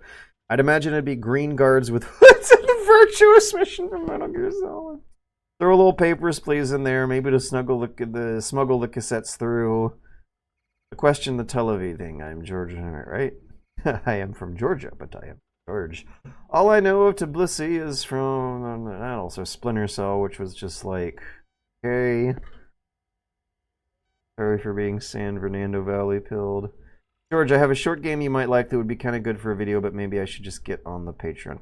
Maybe you can feel free to drop it here. Now that I'm at the bottom of the Twitch chat list, let's put Exelon back on the screen on our way out of here, and then I will head out. But Fat Sex, you have been a useful resource here. I hope I didn't offend you with this damn really LOL thing, because I have no way to know what I was talking about when you posted that. I have a short game you might like that would be kind of good for a video. I don't know. I will not. Please don't suggest I make a whole video about it. But if it gives me perspective on this project that I'm working on right now, like how I just kind of want to sample the ZX Spectrum's greatest hits, that would be very helpful. The damn really was for token. That he knew something about Tbilisi. I liked the Tbilisi scenes. I'm not saying that right. In the movie, it looked like a very fun, happy, pretty fun, clean city. It looked like a fucking utopia compared to the city I live in right now. But what's the game? What's the game? Tell me the game so I can eat pizza and go to bed. Tomorrow I gotta drive all day to and from mom's, and I'm gonna hate it. So, but I need to wake up early, which means I need to go to bed early. I got like 2 hours to myself, and I want to make the most of them tonight. Okay, it's called Routine. It's not really related to this project specifically. Oh no. Routine game. Yeah, I've seen this. I don't know how interested I am in it, really. A first-person sci-fi horror set on an abandoned lunar base, designed to run an 80s vision of the future. I guess that's where we're relevant here. I guess the computer screens might look like the loop I've had going on in the upper right, but yeah, I don't. Lunar base's automated security network. Just you, the player, as you look into the events that unfolded on the base. I guess it looks like Alien Isolation. I guess this is an Alien Isolation like. But really, like, from my beleaguered critic's perspective, an Alien Isolation like is basically a Doom 3 like, which is basically a Half-Life like, which is a spin-off of Doom.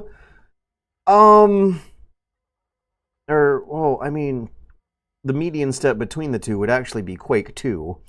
If it's a first-person shooter that was made within the past couple years, if it's a good one, I'm not going to be as interested as I am in the history stuff. I would like to play ZX Spectrum greatest hits that I have completely missed, that are a blank spot in the narrative of the history I have in my head, as opposed to something that might just be a more fun version of something I already have played before. It's inspired Alien Isolation, but it's a whole other rabbit hole. It was originally a Greenlight thing 13 years ago. Oh geez, is this a game that's been in development hell for over a decade? But yeah, I also would regard something like this as something that would require a lot more hours out of my time than sampling the greatest hits of the ZX Spectrum would. Those old games were meant to be played in were meant to be played by the minutes instead of the hours anyway. I don't know if I can promise any commitments to this. I'm very sorry. I'm very sorry for that. But feel free to hit me with another one. If you do know of a cool 80s game that appealed to your family history somehow, that would maybe give me some more perspective on this. Like one of the stories in the books talks about how there was a debate between hardcore flight sim realism versus arcade action fun that plugged into the ideological communism versus capitalism debates of how much more meritorious it is to code your own games than buy them from a company and install them on your computer and not learn how to code in the process. And this was in reference to a combat helicopter flight simulator called Apache Command or something.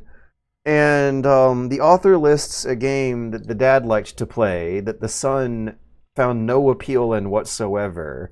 And it was this hardcore 3D flight sim from the 80s, which couldn't have been 3D in the modern sense, that fueled a family debate.